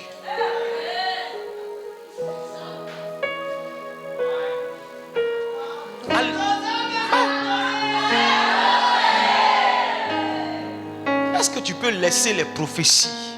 Est-ce que... Écoutez-moi bien, ce n'est pas la taille de prophétie qui n'est pas réalisée qui définit que Dieu est avec toi, bien Dieu n'est pas avec toi. Dans une saison, Dieu peut beaucoup parler te concernant. Et rien de ce qu'il t'a dit ne s'est réalisé. Souvent, ça nous énerve. Parce que tu vas dans cette église, on dit, oh, tu vas percer. Tu vas ici, tu dis, on va percer. Tu vas ici, 5 prophètes ont annoncé la même chose. Arrivé au moment où tu es fatigué d'entendre cette prophétie-là. Ce que je dis, c'est faux. Tu es fatigué d'entendre ça, tu dis, oh, me marier. C'est parce que ton esprit n'a pas encore changé cette parole en une image. C'est pourquoi Dieu vient répéter. Il vient répéter. Il va vers un prophète que tu ne connais pas pour te dire la même chose, pour que tu changes ton tempérament, pour que tu changes ton appréhension. Mais tu es toujours en train de lutter avec ça. Livingstone, écoutez-moi bien. Je ne crois pas que Dieu ait créé quelqu'un pour le faire souffrir. I don't believe in it. Je ne crois pas. Je ne crois pas que tu sois venu sur cette terre pour souffrir. Je ne crois pas. Vous voyez, je suis ouvert dans mon cœur que forcément Dieu va me faire prospérer. C'est pourquoi j'ai accepté ça. Et je deviens ce que j'ai accepté. Je deviens ce que j'ai vu dans mon esprit. Je manifeste ce que Dieu a dit que je serai. On était 6 dans cette église. Je prêchais dans tout le quartier. Je disais qu'on serait 200. On va construire un temple climatisé. Il y a beaucoup de personnes qui se moquaient de moi. Aujourd'hui, ils ont tous quitté le quartier. Tiens. Il y a des gens qui prenaient mes nouvelles chaque jour. Il y a un pasteur à côté de vous. Comment ça va? Comment ça va le ministère? Maintenant, ils disent que j'ai des amours. Ils disent que je... Écoutez-moi bien. Un autre canal qui va vous aider, qui va amener la parole que vous entendez à devenir une image, c'est le canal du témoignage. Regarde, chaque fois que quelqu'un rend un témoignage, il est en train de dire, il est devenu ce que tu espères devenir. C'est étrange, mais souvent quand tu entends les témoignages, c'est un peu comme la réponse de Dieu à ta prière, mais dans la vie de quelqu'un. Dieu te fait voir. Dieu te donne une image de ce qu'il t'a dit, pour que toi aussi tu acceptes que cette image-là vienne dans ton esprit et que tu deviennes ce que tu as entendu. Je ne sais pas si ce soir vous comprenez mon message ou bien je suis en train de parler du chinois. Moi j'aime les témoignages parce que je sais que les témoignages sont une source puissante de foi. Quand tu entends le témoignage d'un homme de Dieu qui dit que je n'étais rien, Dieu m'a fait comme ça, ça veut dire que Dieu veut que toi aussi tu sois comme ça. Le témoignage que tu entends, c'est la volonté de Dieu pour toi.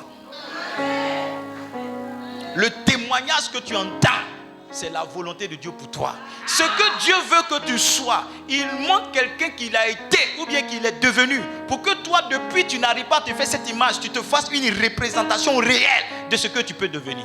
Quand je parle de la soeur qui a marié blanc, qui est partie, ceci, elle vient dans son témoignage, tout ça, c'est parce que tu as assis ici. Ton histoire ressemble à ça.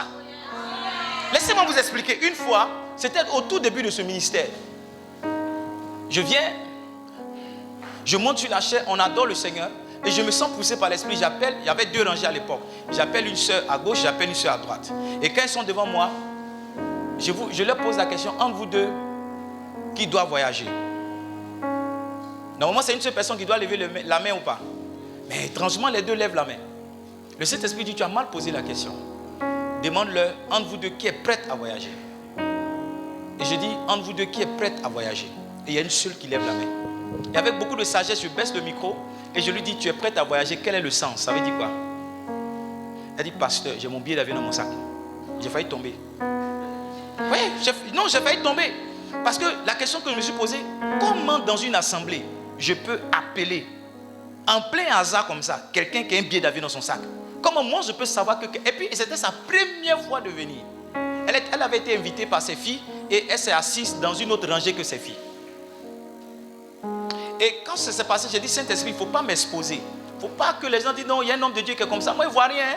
Il ne faut pas me mettre dans les problèmes. Tout le monde va venir mener son problème. Non, il ne faut pas m'exposer. Et regardez ce que le Saint-Esprit m'a dit. Le Saint-Esprit m'a dit, il y a quelqu'un qui est assis dans cette salle, qui doit voyager, mais qui ne croit pas que c'est possible pour lui.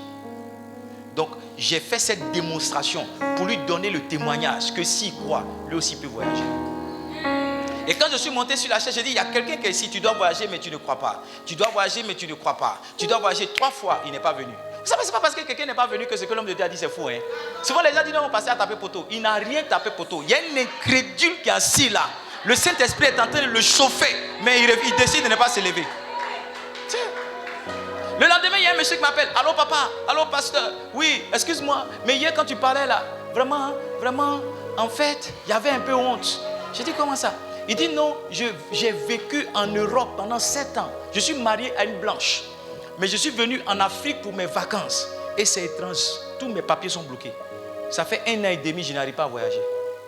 Je dis, ah bon, je te connais? Il dit, non. Je dis, on s'est déjà vu avant. Il dit, mais pourquoi tu n'es pas venu? Il dit, non, vraiment, j'avais un peu honte, tout ça. Il est venu le lendemain. Je dis, bon, lève les mains.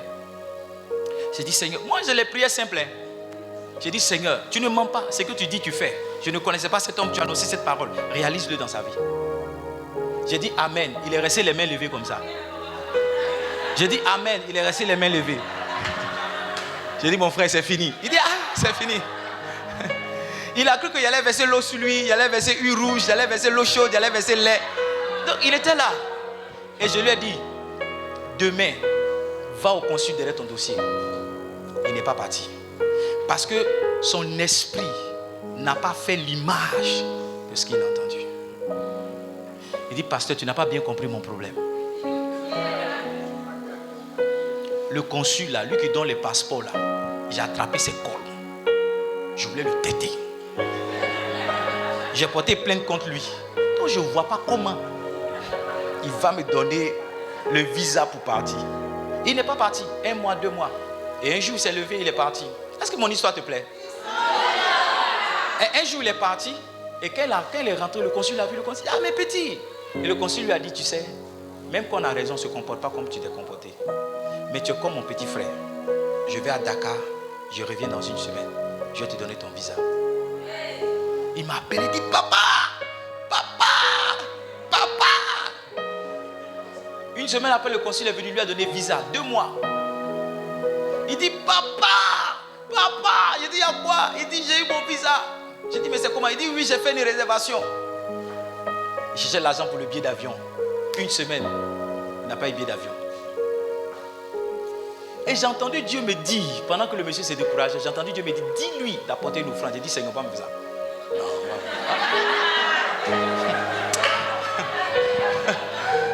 faut pas faire ça. Non. Faut pas me mettre dans ça. Tu vois, c'est comme s'il achetait la prière. Tu vois, non? C'est comme si... Non, j'ai dit non. Il dit cette parole-là. J'ai lutté avec et j'ai entendu Dieu me dire, obéis. Je l'ai appelé, j'ai dit, regarde, on en occupe le soir. Il ne faut pas venir me donner l'argent. Hein. Prends ton offrande. Tu viens mettre dans le panier. Il ne faut pas que... Et il dit, quand il a pris son offrande, voici ce qui s'est passé. Ses oncles ont commencé à l'appeler. Allô? Mais toi, tu dois voyager, non? Il dit, oui, tonton. Il dit, mais tu es malade, viens me voir. Quand il va le voir, on donne l'argent. Lui, il appelle. Allô? Mais ta maman m'a dit que tu dois voyager. Mais tu es où? Mais passe me voir. On donne l'argent. Mais allô? Quand il est venu faire son offrande, il dit, pasteur, je te vois. Je dis, à quoi? Il dit, j'ai mon argent, je veux que tu pries dessus. Parce que toi, tes prières là, il dit, je vais voyager, je veux que tu pries. On est rentré dans la salle, il a sorti, il avait mis l'argent sur son bas-ventre comme ça, il a sorti l'argent. Il a prié dessus. Il a pris son vol, il est parti. Quand il était là-bas, comme il a vécu pendant 7 ans, il a fait une demande d'un long séjour. C'est-à-dire un papier de 10 ans. Et il avait déjà engagé le processus. Donc il est parti à un visa de 2 mois. Pour lui, quand il va partir, ils vont lancer, comme ils vont lui donner le séjour. Donc il va derrière son séjour pour savoir comment ça se passe. On lui dit, comme il a duré en Côte d'Ivoire, il doit reprendre tout à zéro. Or c'est un processus qui met des mois. Il a un visa seulement de 2 mois.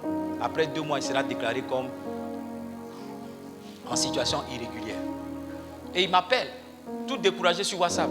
Il dit, ah pasteur, voici ce qu'ils ont dit, voici ce qu'on a dit. Je dis, ok, si je suis un homme de Dieu, ton rendez-vous c'est quand? Il dit, jeudi. J'ai dit, si je suis un homme de Dieu, tu vas partir, et eux-mêmes vont dire qu'ils se sont trompés. Il dit, pasteur, tout ce que tu as dit en Côte d'Ivoire, you cry. Mais ici, là, c'est chez les Blancs. Eux, là, ils ne sont pas dans les magouilles, ça a mélangé. Là, c'est chez les Blancs. Parce que tout ce que tu as dit, là, you cry. C'est-à-dire, il n'a pas vu l'image. Et il est parti le jeudi. Les Blancs, là. Vous savez, les Blancs, quand ils sont en tort, ils s'excusent. Les Blancs, là, ils se sont excusés. Non, ils ont mal vu le dossier. Que le dossier, en fait, le dossier est validé. Mais ils n'ont pas bien apprécié. Et que voilà, il va avoir son séjour. Le monsieur m'a appelé sur WhatsApp. En train de crier, en train de crier, en train de crier. Tout ça, c'est venu comment? C'est venu par un témoignage. C'est venu parce que Dieu a fait quelque chose devant lui. C'est venu parce que Dieu a montré quelqu'un devant lui qui n'était rien, qui pouvait voyager. Dieu te parle par le témoignage de ton frère. Ouais. Nous, on lit les biographies des serviteurs de Dieu. On va chez nos amis pasteurs, pourquoi? Parce que ce que Dieu fait eux, il va faire nous. Ouais. Si Dieu a pu le faire pour un, c'est qu'il peut le faire pour plusieurs. Donc si tu peux voir, tu vois, ce qu'un homme grand est aujourd'hui, tu vois, c'est la grandeur à laquelle toi tu rêves, mais c'est aussi la grandeur que tu auras si seulement tu peux te voir en sa place. Tout ce que j'ai, si tu peux enlever ma tête et mettre ta tête, au bout de quelques mois, tu vas manifester la même chose. C'est pourquoi nous ici, on aime rendre témoignage. Et beaucoup de témoignages de certaines personnes sont venus des témoignages de certaines personnes qu'elles ont entendues ici. Il y a des gens qui sont venus rendre témoignage, ils ont dit, ah, le dimanche passé, il y a le frère là qui a dit ça. Donc quand il a dit ça, moi aussi, ce qu'il a dit qu'il a fait là, je suis allé faire la même chose. Et le résultat vient. Le témoignage, c'est l'image de ce que tu peux être si tu crois en ce que Dieu a fait pour quelqu'un. Si tu dors vraiment dans ce message-là, je ne sais pas, on doit t'envoyer à la délivrance. Le diable est tenté de te combattre. Une autre source de foi qui n'est pas une écriture, c'est la voix audible de Dieu. C'est quoi? La voix audible de Dieu. Nous, quand on était petits, on dit quand tu penses que quelqu'un a dit ton nom, il ne faut pas répondre, c'est un génie. On t'a pas dit ça? On dit si on t'appelle Raïssa, il ne faut pas te tourner où? C'est un génie qui t'appelle. C'est étrange, mais nos parents, ils avaient une faiblesse pour les génies, mais ils n'avaient pas une faiblesse pour Dieu. Je me suis toujours posé la question, parce qu'au début aussi mon épouse fait ça. Quand un inconnu vient, elle dit, ah, il faut lui donner l'argent, peut-être que c'est un génie. J'ai dit, mais pourquoi ça ne peut pas être un ange? Pourquoi notre esprit va toujours vers ce qui est mal? Et notre esprit ne peut pas aller vers ce qui est bien. La Bible dit que soyez hospitaliers. Quelques-uns en l'état ont reçu des anges sans le... Ça veut dire qu'un ange peut venir te visiter. Un ange peut venir chez toi. Mais pourquoi dans notre esprit, la voix qui nous appelle qu'on entend, c'est forcément un génie? Écoutez-moi bien. Samuel a entendu quelqu'un l'appeler. 3 fois. Il a entendu quelqu'un l'appeler. Ce n'était pas un génie, c'était Dieu lui-même. Il n'y a rien qui donne la foi à un homme quand il entend Dieu de façon audible. Ça n'arrive pas tous les jours, ça n'arrive pas tout le temps. Mais quand Dieu te parle, quand il t'appelle, tu sais qu'il t'a vraiment appelé. Il a dit, celui-ci est mon fils bien-aimé en qui j'ai mis toute mon affection. Vous savez que les disciples ont commencé à respecter Jésus, pas par cause de ses miracles, parce qu'ils ont entendu Dieu même dire, celui-ci, c'est mon fils bien-aimé. Si tu peux entendre Dieu, tu seras un homme de foi. Parce que quand tu entends Dieu, tu es rempli de ce que Dieu t'a dit. On peut te menacer, on peut t'attaquer, on peut te chasser, on peut se moquer de toi, on peut t'humilier. Mais tu sais qu'un jour Dieu t'a dit que tu ne seras pas derrière. Un jour Dieu t'a dit que tu ne seras pas en bas. Un jour tu as entendu Dieu te dire, voici là où il va t'amener. Ça peut peut-être pas ressembler à ce que tu vis maintenant. Mais ce qui est sûr, c'est que Dieu t'a parlé. Et Dieu n'est pas un homme pour mentir. Il n'est pas le fils d'un homme pour se repentir. La Bible dit que ce qu'il a dit, il le fait toujours. Donc si tu as entendu Dieu te dire, te parlais de ton mariage, te parlais de ta situation. Je suis venu t'annoncer qu'il le fera. Il le fera certainement.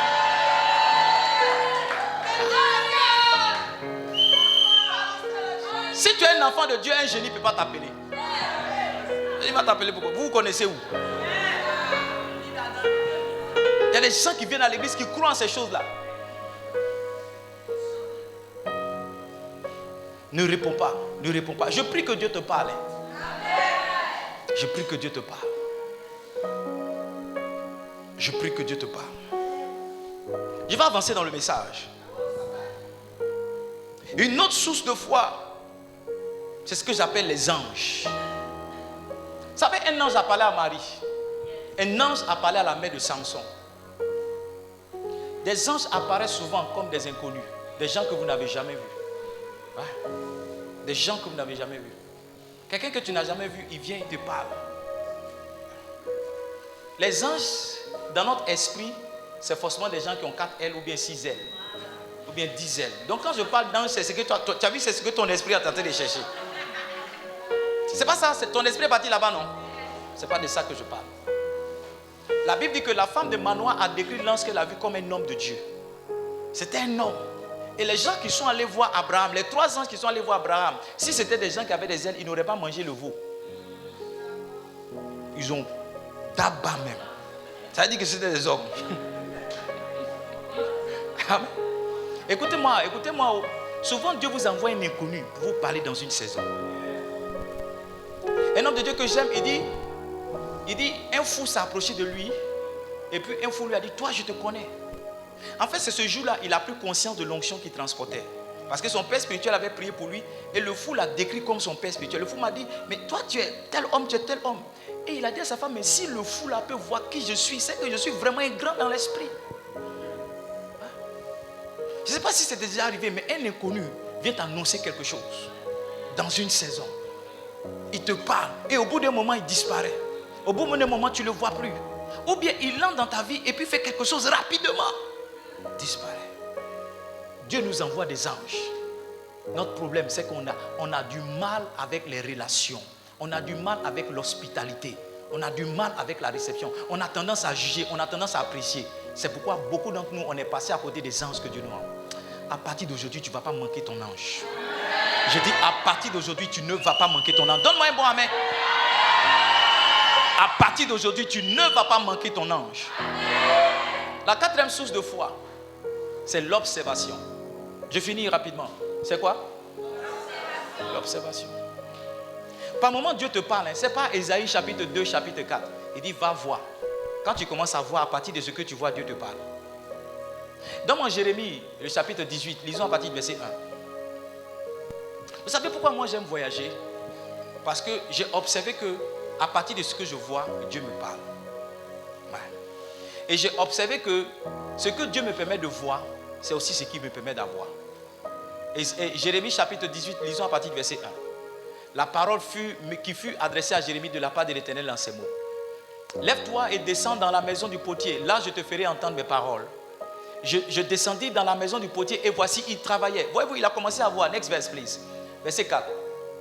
Le vase qu'il faisait ne réussit pas. Comme il arrive à l'agile dans la main du potier, il en refit un autre, tel qu'il trouva bon de le faire. Et la parole de l'Éternel me fut adressée en ces mots. C'est à partir de ce qu'il a vu que Dieu a commencé à lui parler. Ce que Dieu va lui dire, ce n'est pas écrit dans Luc, ce n'est pas écrit dans Marc. C'est à partir de l'observation. Vous voyez, mon message, c'est comment est-ce qu'à partir de ce que tu entends, la foi peut naître. Et souvent, en observant bien des choses, tu entends une voix qui sort de ce que tu observes et qui est en train de te dire. Souvent, tu peux être là comme ça, tu entends une voix qui te dit, regarde bien ce qui va se passer. Je veux t'enseigner quelque chose à partir de là. Observe bien ce qui est là. Je veux t'enseigner quelque chose à partir de là. Et la Bible dit qu'une voix lui dit, donne-moi le verset. Il dit, ne suis-je pas? Une voix lui dit en ces mots, ne puis-je pas? Allons-y, verset 6. Ne puis-je pas agir avec vous comme ce potier, maison d'Israël, dit l'Éternel. Dieu a commencé à lui parler à partir de ce qu'il a observé. C'est dommage, mais beaucoup de personnes aiment rester esselées et cachées, sécrétées quelque part. Il y a des choses que tu dois voir dans d'autres pays. Il y a des choses que tu dois voir dans d'autres villes. Ta vie ne peut pas se limiter à Dabou seulement. Écoutez-moi bien, il y a d'autres choses que Dieu doit te dire. Ce n'est pas Dabou qui va te dire. Je te dis la vérité. Il a dit va dans la maison du potier. Dieu lui a parlé premièrement. Il dit va dans la maison du potier. Et c'est quand il est arrivé dans la maison du potier que Dieu lui a donné la suite de ce qu'il devait entendre. Ouais. Il y a des gens qui n'aiment pas voyager. Il y a des gens qui n'aiment pas bouger. Moi ça ne me dérange pas. Va dans l'église des autres. Va voir un peu. Va voir un peu. Va voir un peu. Souvent tu es assis quelque part et puis Dieu te donne un message. Tu es assis et puis Dieu te parle. Il dit tu vois cet homme. C'est comme ça que je fais. C'est comme ça, exactement comme ça que je ferai de toi. Tu vois cette femme, c'est qu'elle a, ce n'est rien compté, ce n'est rien devant ce que je vais te donner. Mais tu vois, si tu n'étais pas parti voir, Dieu ne t'aurait pas parlé. Je suis en train de parler de la foi qui naît par la parole. Et souvent aussi la parole est suscitée par ce qu'on observe. Qu'est-ce que tu observes autour de toi? Ce qui est dommage pour nous, c'est que nos yeux tombent seulement sur ce qui est négatif, pas bon. Tu arrives dans la maison de quelqu'un, tu trouves que sa maison n'est pas bien balayée.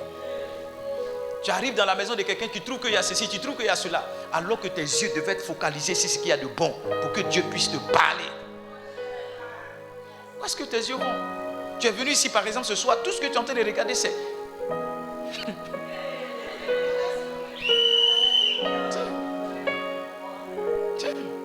Un jour j'ai vu un homme qui était venu ici. Et je ne sais pas qu'est-ce qu'il a entendu ou qu'est-ce qu'il a vu, mais il était hostile. Il était hostile. Il trouvait, ça le dérangeait qu'on fasse les offrandes avec une enveloppe. Parce qu'il y a des gens qui trouvent qu'il y a toujours basse quelque part. Donc s'ils prennent les offrandes avec des enveloppes, c'est que peut-être ils prennent l'argent des gens. C'est un truc pour prendre l'argent des gens. Une fois, une dame a dit, mais pourquoi le pasteur, tu t'assois sur des chaises comme ça et puis les autres s'assoient sur des chaises blanches? Je ne sais pas comment y répondre. Donc tout ce qu'on a fait là, alléluia, amen, on est tombé, le Saint-Esprit. Toi, tu as remarqué que je suis assis sur une chaise présidentielle et puis les autres sont assis sur des chaises blanches. C'est tout ce que tu as vu. Si. Et pourquoi le pasteur est assis dans le fauteuil et puis les gens sont assis sur des fers? Le pasteur là, j'ai remarqué, sa cravate est toujours rouge. Si. Le pasteur là, quand il prêche, il fait ses doigts là comme ça. Ça c'est un signe maçonnique. C'est-à-dire, il est en train d'appeler les esprits maçonniques. Lui, ce n'est pas le Saint-Esprit, c'est les maçonniques. Comme si un homme pouvait faire attention à ses doigts quand il parlait. Et puis, quelqu'un prend la photo, il met sur Facebook. Et puis on dit, non, le pasteur, hein, il est président de la loge maçonnique de Dabou. Et puis quelqu'un dit, voilà, j'ai compris. Moi aussi, j'ai observé ça. Tu es allé chez lui, non? J'ai remarqué ça. Comment un gars qui a commencé le ministère avant son... Non. Il invite les pasteurs charlatans là. On a Dabou ici. Comment? Ce n'est pas clair. Ce n'est pas normal. Tout ce que tu as vu là, c'est ça. Alors que Dieu t'envoie ici pour te donner l'espoir. Que ce que tu vois, ce n'est rien comparé à ce qu'il peut faire avec toi. Toi, tu t'es concentré seulement sur... Tu dis, mais aujourd'hui, tu n'as pas remarqué. Quand papa est venu s'asseoir là, d'habitude, il touche maman. Aujourd'hui, elle a regardé devant lui. Hein. On dirait 2 jours à leur foyer là, c'est pas trop ça. Regarde. Tu n'as pas remarqué que papa, quand il prêche là, il dit toujours le nom de maman dedans. Mais depuis 2 jours là, dans ses prédications, il ne dit pas le nom de maman. J'ai l'impression que vraiment, le foyer de papa là, on va prier pour papa et maman. Toi, tu es venu, tout ce qu'on est en train de faire, c'est papa n'a pas souri à maman, c'est ce que tu as regardé. Je prie que tes yeux aillent sur les bonnes choses maintenant. Je dis, je prie que tes yeux aillent sur les bonnes choses maintenant. Je prie que tes yeux aillent sur les bonnes choses maintenant. La dernière source de foi, allons-y ensemble dans Daniel le chapitre 9, le verset 10. Daniel chapitre 9, verset 1. Daniel chapitre 9, verset 1. Je suis en train de t'aider. Comment tu peux manifester, tu peux faire naître la foi à partir de l'écoute. Et il y a plusieurs manières d'écouter. Daniel chapitre 1, il dit, Daniel chapitre 9, verset 1. Daniel chapitre 9, verset 1.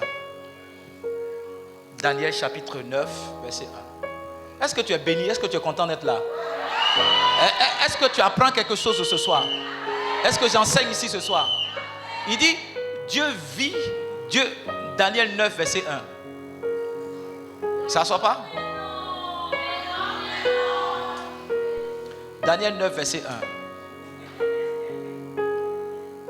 La comme non. Alors, la première année de Darius, fils d'Assuérus, de la race des Mèdes, lequel était devenu roi du royaume des Chaldéens. Il dit, moi Daniel, la première année de son règne, moi Daniel, je vis par les livres. La question que je te pose, comment on peut voir par les livres? Le livre dont il parlait là, il n'y avait pas de dessins dedans. Il dit, je vis par les livres. Daniel est en train de nous faire comprendre que ce qu'il a lu est devenu une image. Parce que la prophétie va dire, il dit, il devait s'écouler 70 ans pour les ruines de Jérusalem, d'après le nombre des années dont l'Éternel avait parlé. Ça, c'est une prophétie terrible quand même. Parce que la galère dans laquelle ils étaient, et la prophétie va dire que tout ça, c'est au bout de 70 ans que ça va se réaliser. Mais Daniel a été capable de voir cette information qu'il a lue devenue une image. C'est pourquoi il dit, j'ai vu à travers les livres. J'ai vu à travers les livres. Il y a des choses que tu vois à travers des livres qu'un homme de Dieu a écrit. Il y a des choses que tu vois. Vous qui n'aimez pas lire, vous passez à côté de beaucoup de trésors. Je vous dis la vérité. Vous qui n'avez aucun livre, qui n'avez que des beaux talons et des belles robes, vous n'avez pas idée de ce que vous manquez. Vous n'avez pas idée.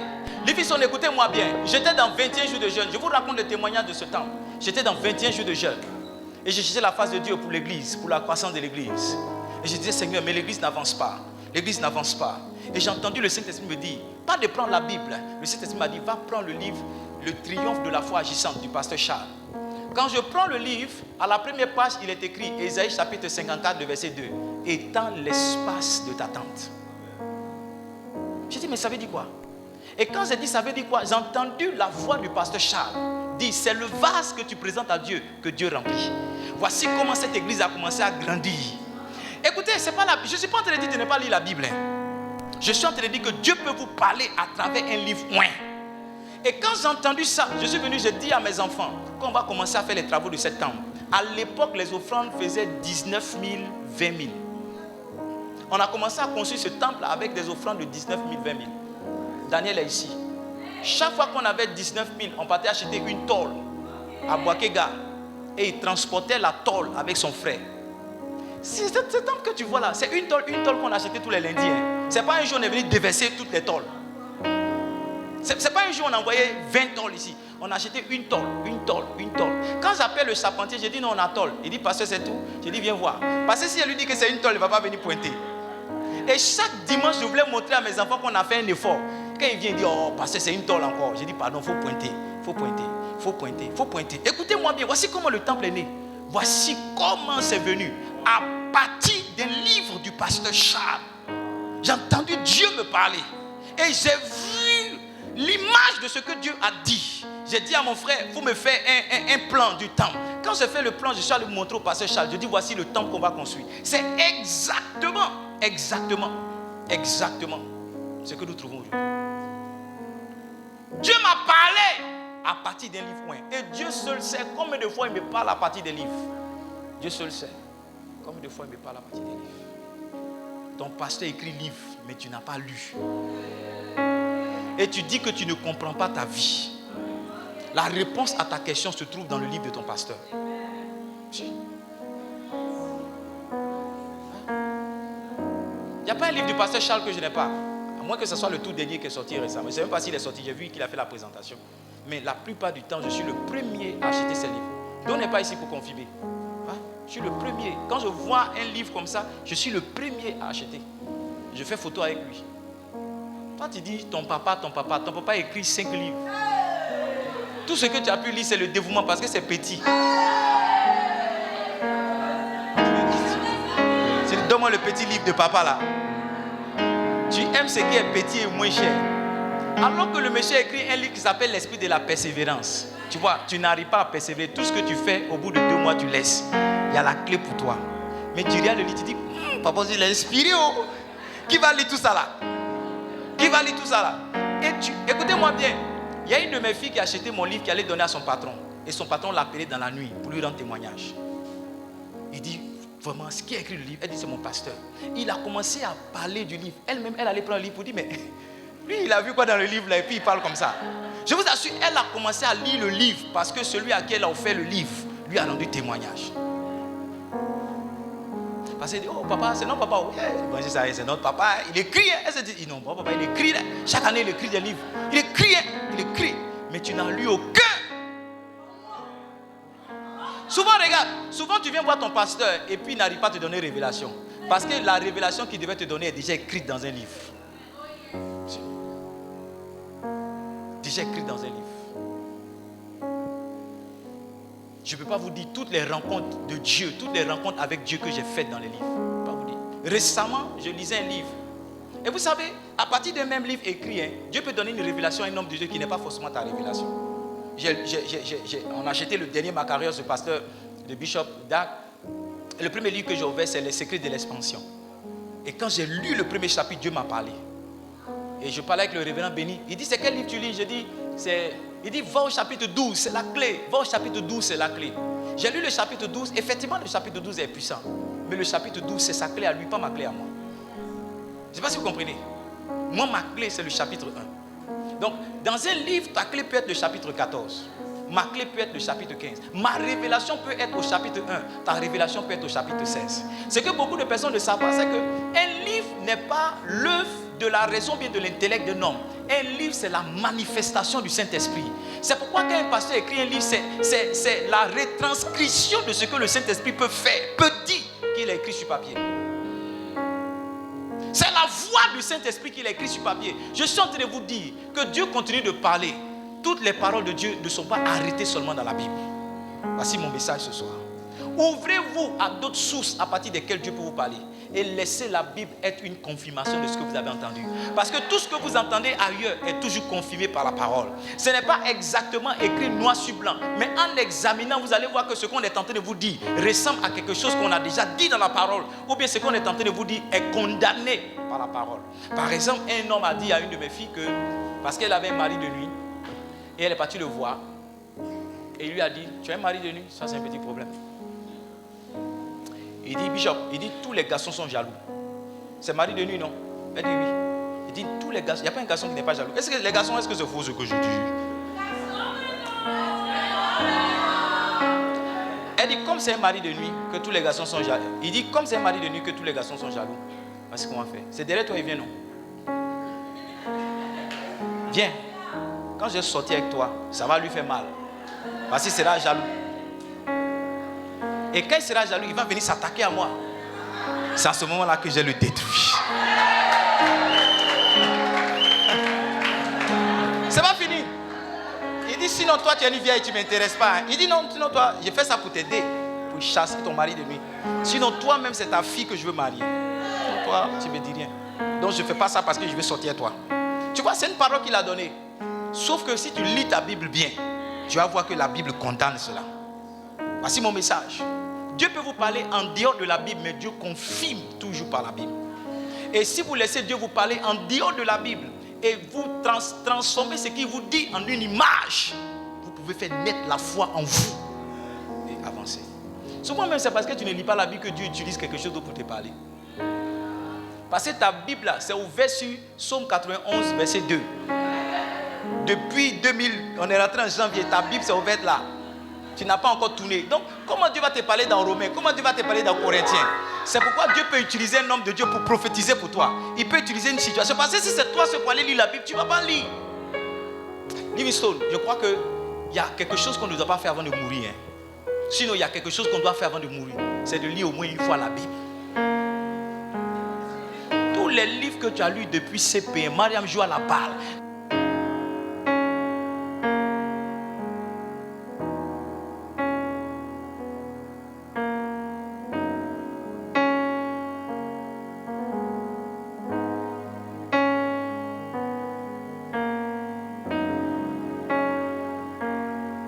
Alléluia. Tous les livres que tu as lus depuis ta classe de CP1 jusqu'à maintenant, ça dépasse la Bible. Ça veut dire que toi aussi tu peux commencer à lire la Bible, ça va avancer. Je vais arrêter là pour ce soir. Je crois que j'ai beaucoup parlé. Est-ce que tu t'es ennuyé? Est-ce que tu t'es ennuyé? Demain ça va monter. Demain ça va monter. Demain ça va comment? Demain ça va comment? Tiens-toi debout, on va prier. La prière que je veux que tu fasses, tu vas simplement mettre la tête sur tu vas mettre la main sur ta tête et tu vas dire Seigneur, laisse ce que j'entends devenir une image dans mon esprit. Laisse ce que j'entends devenir une image dans mon esprit. Commence à prier, commence à prier. Laisse ce que j'entends devenir une image dans mon esprit.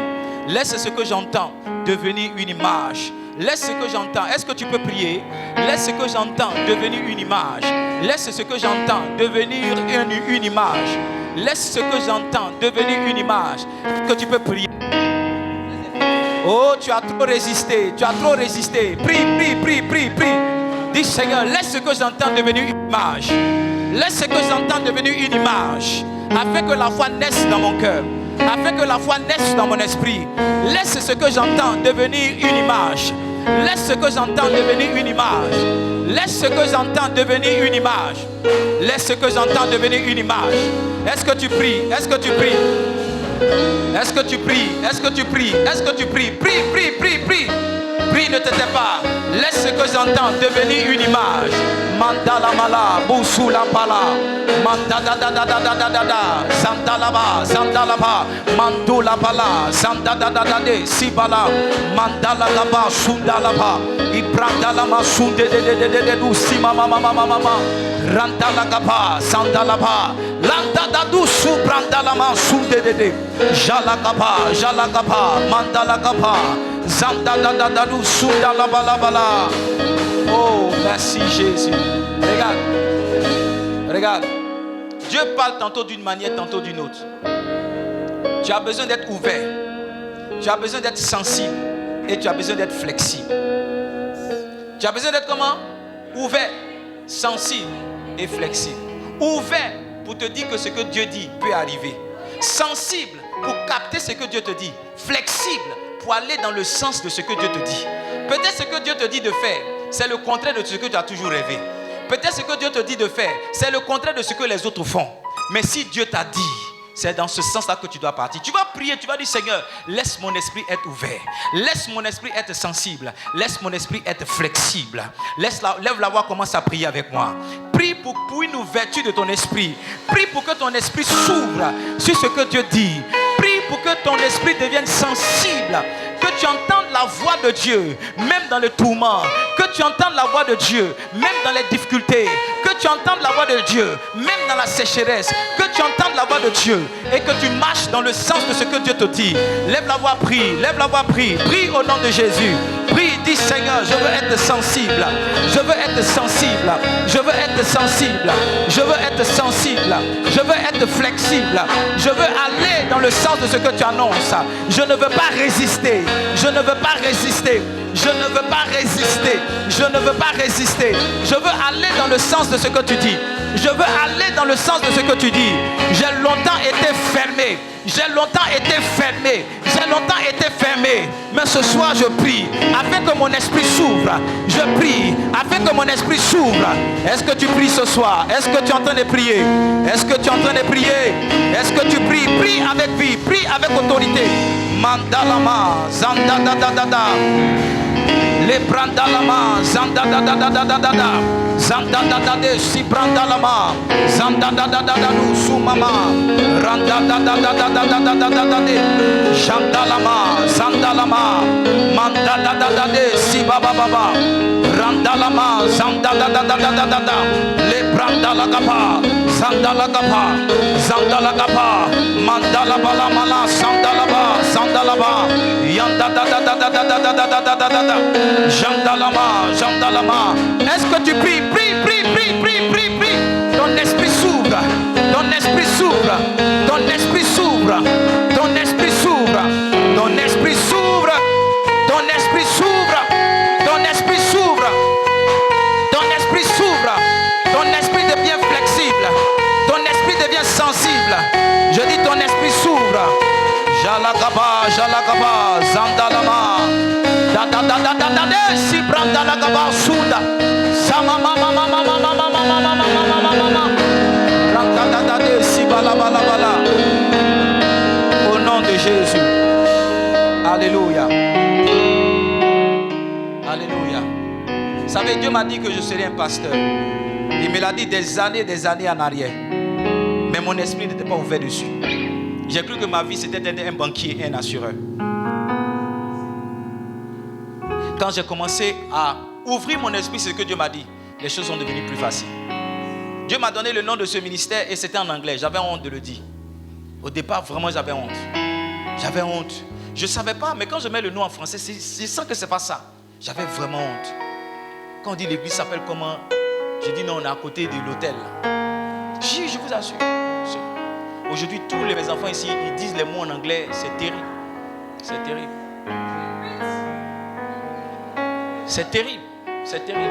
Et j'ai vu Dieu m'ouvrir. Vous savez, les premières nations, j'ai commencé à prêcher, sont des nations anglophones. Quand j'ai commencé à accepter, quand j'ai commencé à m'ouvrir, quand j'ai commencé à aller dans ça, j'ai simplement vu Dieu commencer à faire. Ce soir, peut-être tu ne vas pas tomber, mais l'ouverture de ton esprit, la sensibilité de ton esprit, la flexibilité de ton esprit, ça sera ta plus grande délivrance. Ça sera ta plus grande bénédiction. Il y a des choses que Dieu a toujours voulu faire avec toi, mais toi-même tu as résisté. Tu t'es fermé à ça. Tu as dit ça, ça ne te ressemble pas. Tu as dit ça, ce n'est pas pour les gens comme toi. Chez vous au village, on ne réussit pas. Chez vous, on ne voyage pas.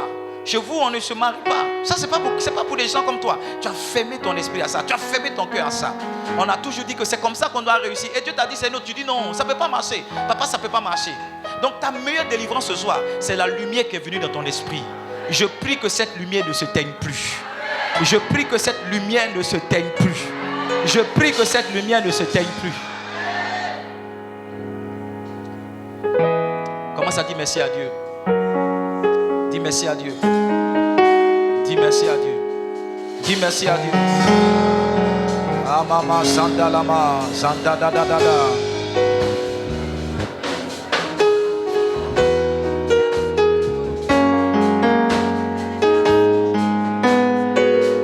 Seigneur, nous te bénissons, nous te rendons grâce. Merci infiniment pour ta fidélité. Au nom puissant de Jésus. Je veux prendre des offrandes dans cette atmosphère. Je prends des offrandes. Tu as été béni par ce message, tu vas apporter une offrande. Tu es là aussi ce soir avec ta dîme.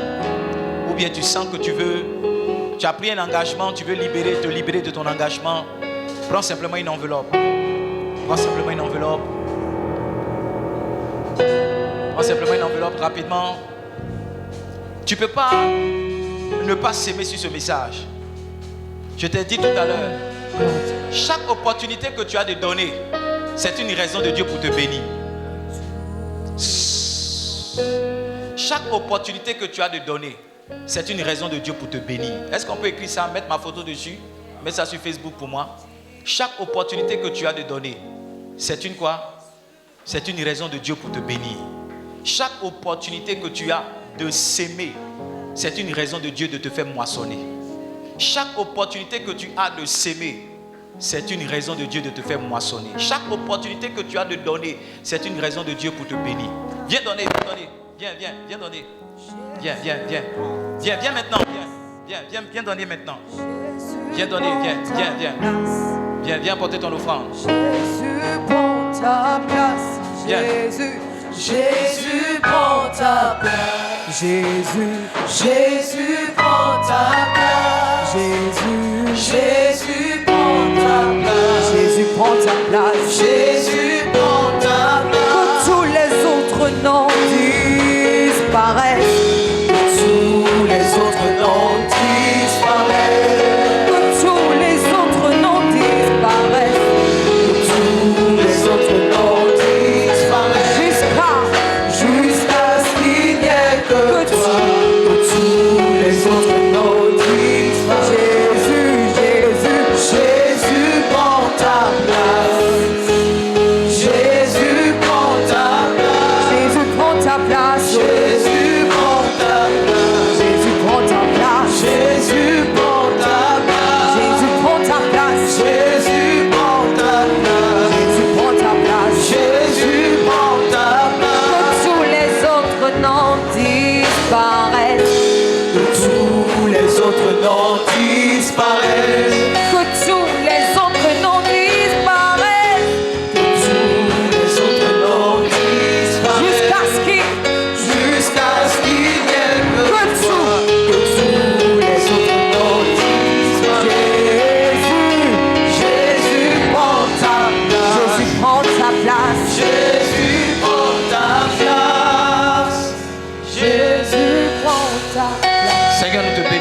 ces offrandes, bénis-les, agrée-les.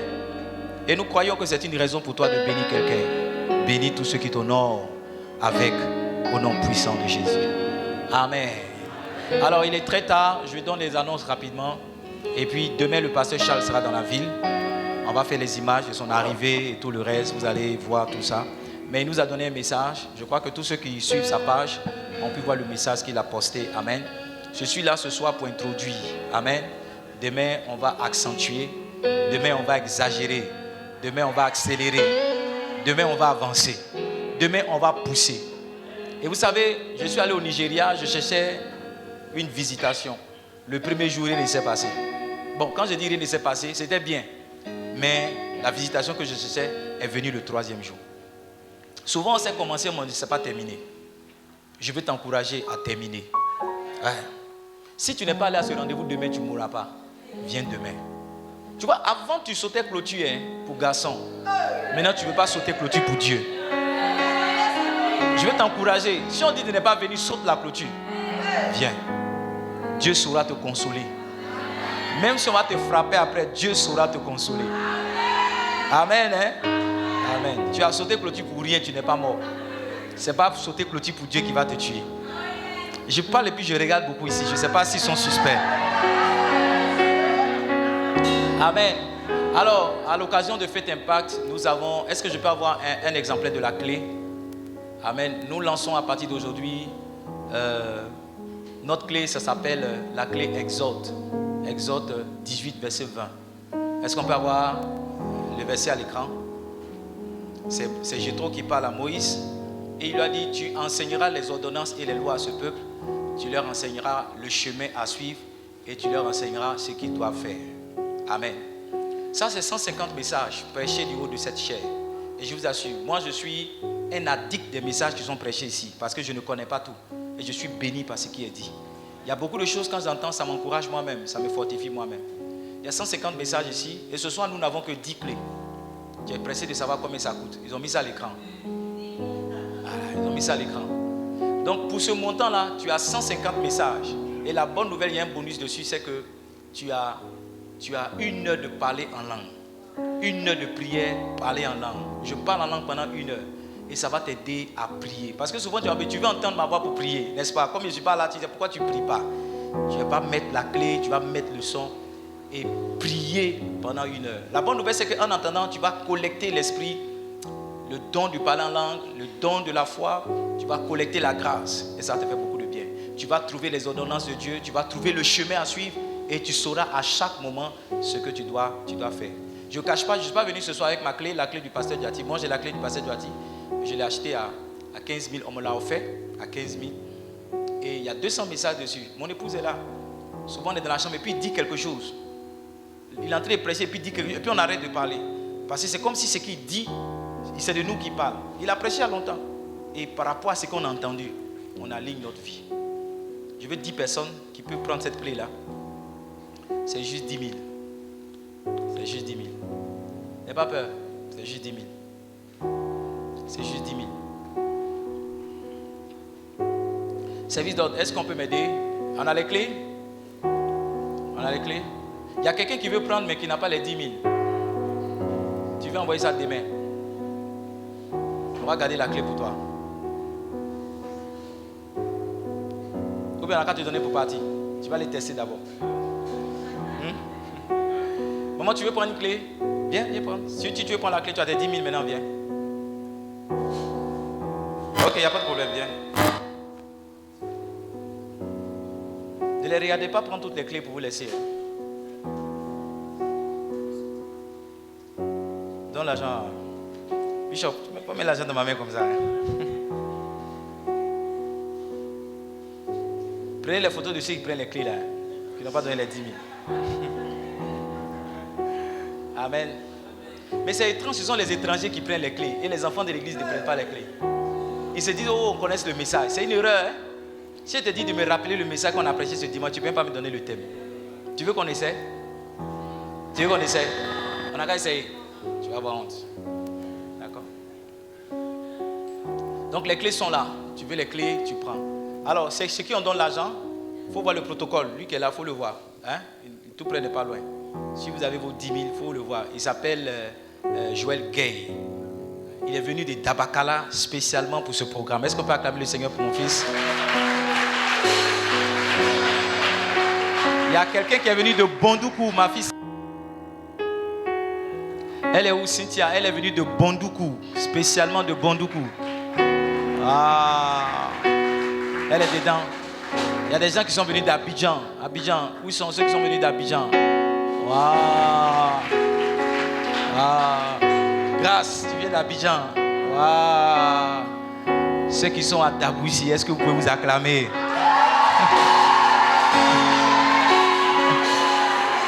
Alors, il y a quelqu'un qui vient de Boaké, il sera là demain au milieu de nous. Alléluia. Amen. Donc voici les annonces que je voulais. Demain, on va continuer. À partir de 18h, on démarre. Ça va monter. Ça va pousser. Il faut être là. Amen. Il faut vraiment être là. J'espère que je n'oublie pas les annonces. Hein. C'est bon, j'ai tout dit. Hein. Donc demain à 18h, sois là. Le vendredi, on va porter les chemises Faites Impact et les t-shirts Faites Impact. Dès demain soir, on aura quelques chemises, on aura quelques t-shirts. Il ne faut pas te gêner pour prendre. Amen. Les chemises font 10 000, les t-shirts font 3 500. C'est ça, Karel. Amen. Alors, on a fini. Je vais inviter le prophète Abel Aké à nous bénir ce soir. Je veux vraiment louer l'homme de Dieu. Amen. Amen. Alors, le prophète Abel Aké vient de Yopougon, il vient d'Abidjan, il vient de très loin. Et j'aime la grâce du prophète. C'est un homme avec un bon cœur, c'est un homme bien. Il a dit qu'il vient me soutenir. Il a laissé ses activités, il est venu vraiment nous soutenir. Est-ce qu'on peut acclamer le Seigneur pour lui? Amen. Amen. Amen. Donc je vais le laisser, il va prier pour la fin et puis nous allons nous séparer. Est-ce qu'on peut acclamer le Seigneur pour l'homme de Dieu? Il fait un merveilleux travail. Amen. J'ai particulièrement été béni par le message. Ouais. Le message était très profond, très puissant. Amen. Prions le Seigneur. Père, nous sommes reconnaissants pour la vision que tu as donnée à ton serviteur. Merci Seigneur pour cette conférence. Merci parce qu'assurément nos vies seront transformées. Merci parce que le don de la foi sera libéré, Seigneur, et l'impossible deviendra possible. Seigneur, raccompagne chacun et que les jours à venir, la gloire puisse être davantage manifeste. Bénis et renouvelle ton serviteur. Bénis chacun de nous au nom puissant de Jésus. Amen. Que Dieu vous bénisse.